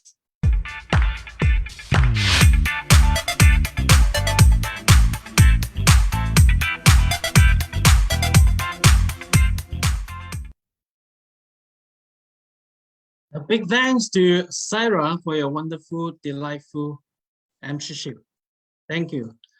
I would like to congratulate to each of every prestigious organization and esteemed individuals for making a significant milestone to advance peace and development during this challenging time of pandemic. Please allow me to say a few words about GPDSA. The Global Peace and Development Service Alliance serves as one of the global platforms working along with the public, private, and civil society organizations to promote collective global efforts, replicating the best practices and raise the voice of local and regional volunteering for better impact on critical issues and challenges of promoting global peace and sustainable development. We are committed to keep empowering young men and women and find innovative solutions based on one community model at a time through the act of service and youth social entrepreneurship. It is a great honor for me to announce the upcoming Global Peace and Development Service Forum with a theme, Youth, Enterprise, and Social Innovation, achieving the 2030 goals for sustainable peace and development. It will be happening on the 11th of August, 2021 on Wednesday, and the Global Peace Convention main plenary on the 15th August, 2021 on Sunday. Please mark your calendar now for these two important days. In addition, the registration also comes with a limited complimentary ticket to attend the Global Peace Youth Forum on 31st July and the Global Youth Summit on 13th and 14th of August.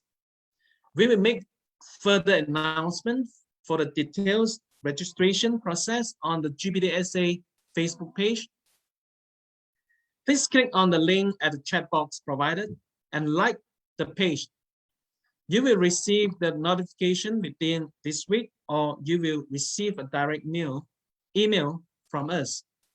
So the registration fee is priceless. This is because the value of getting everyone gathered together is worth more than just a price. Lastly, I would like to say that I am confident that through our efforts and commitment, we will be able to achieve more incredible milestones and to be able to continue to develop even stronger partnership and collaboration for peace, development, and service to our community, our nation, and to the world. Thank you once again, and I wish all of you stay safe and healthy always. Namaste. Thank you so much, Mr. Nicholas, for wonderful and excitement announcement. I hope every participant had noted in the calendar. And as he has already stated, he will also be emailing us with the further details. Cheers to that.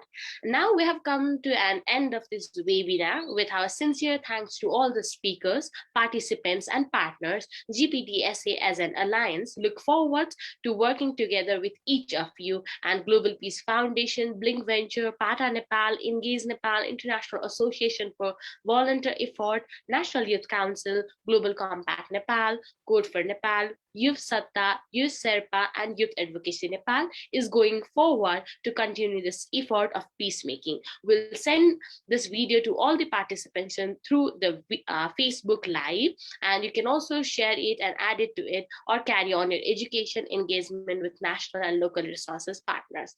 Thank you so much, everyone. Following this, we request you to fill our feedback form, as your feedback is highly valued, and the feedback form also includes a digital certificate to all the participants. Thank you for your time, and with this I request all the panelists and speakers to turn the camera on for the photo. I request our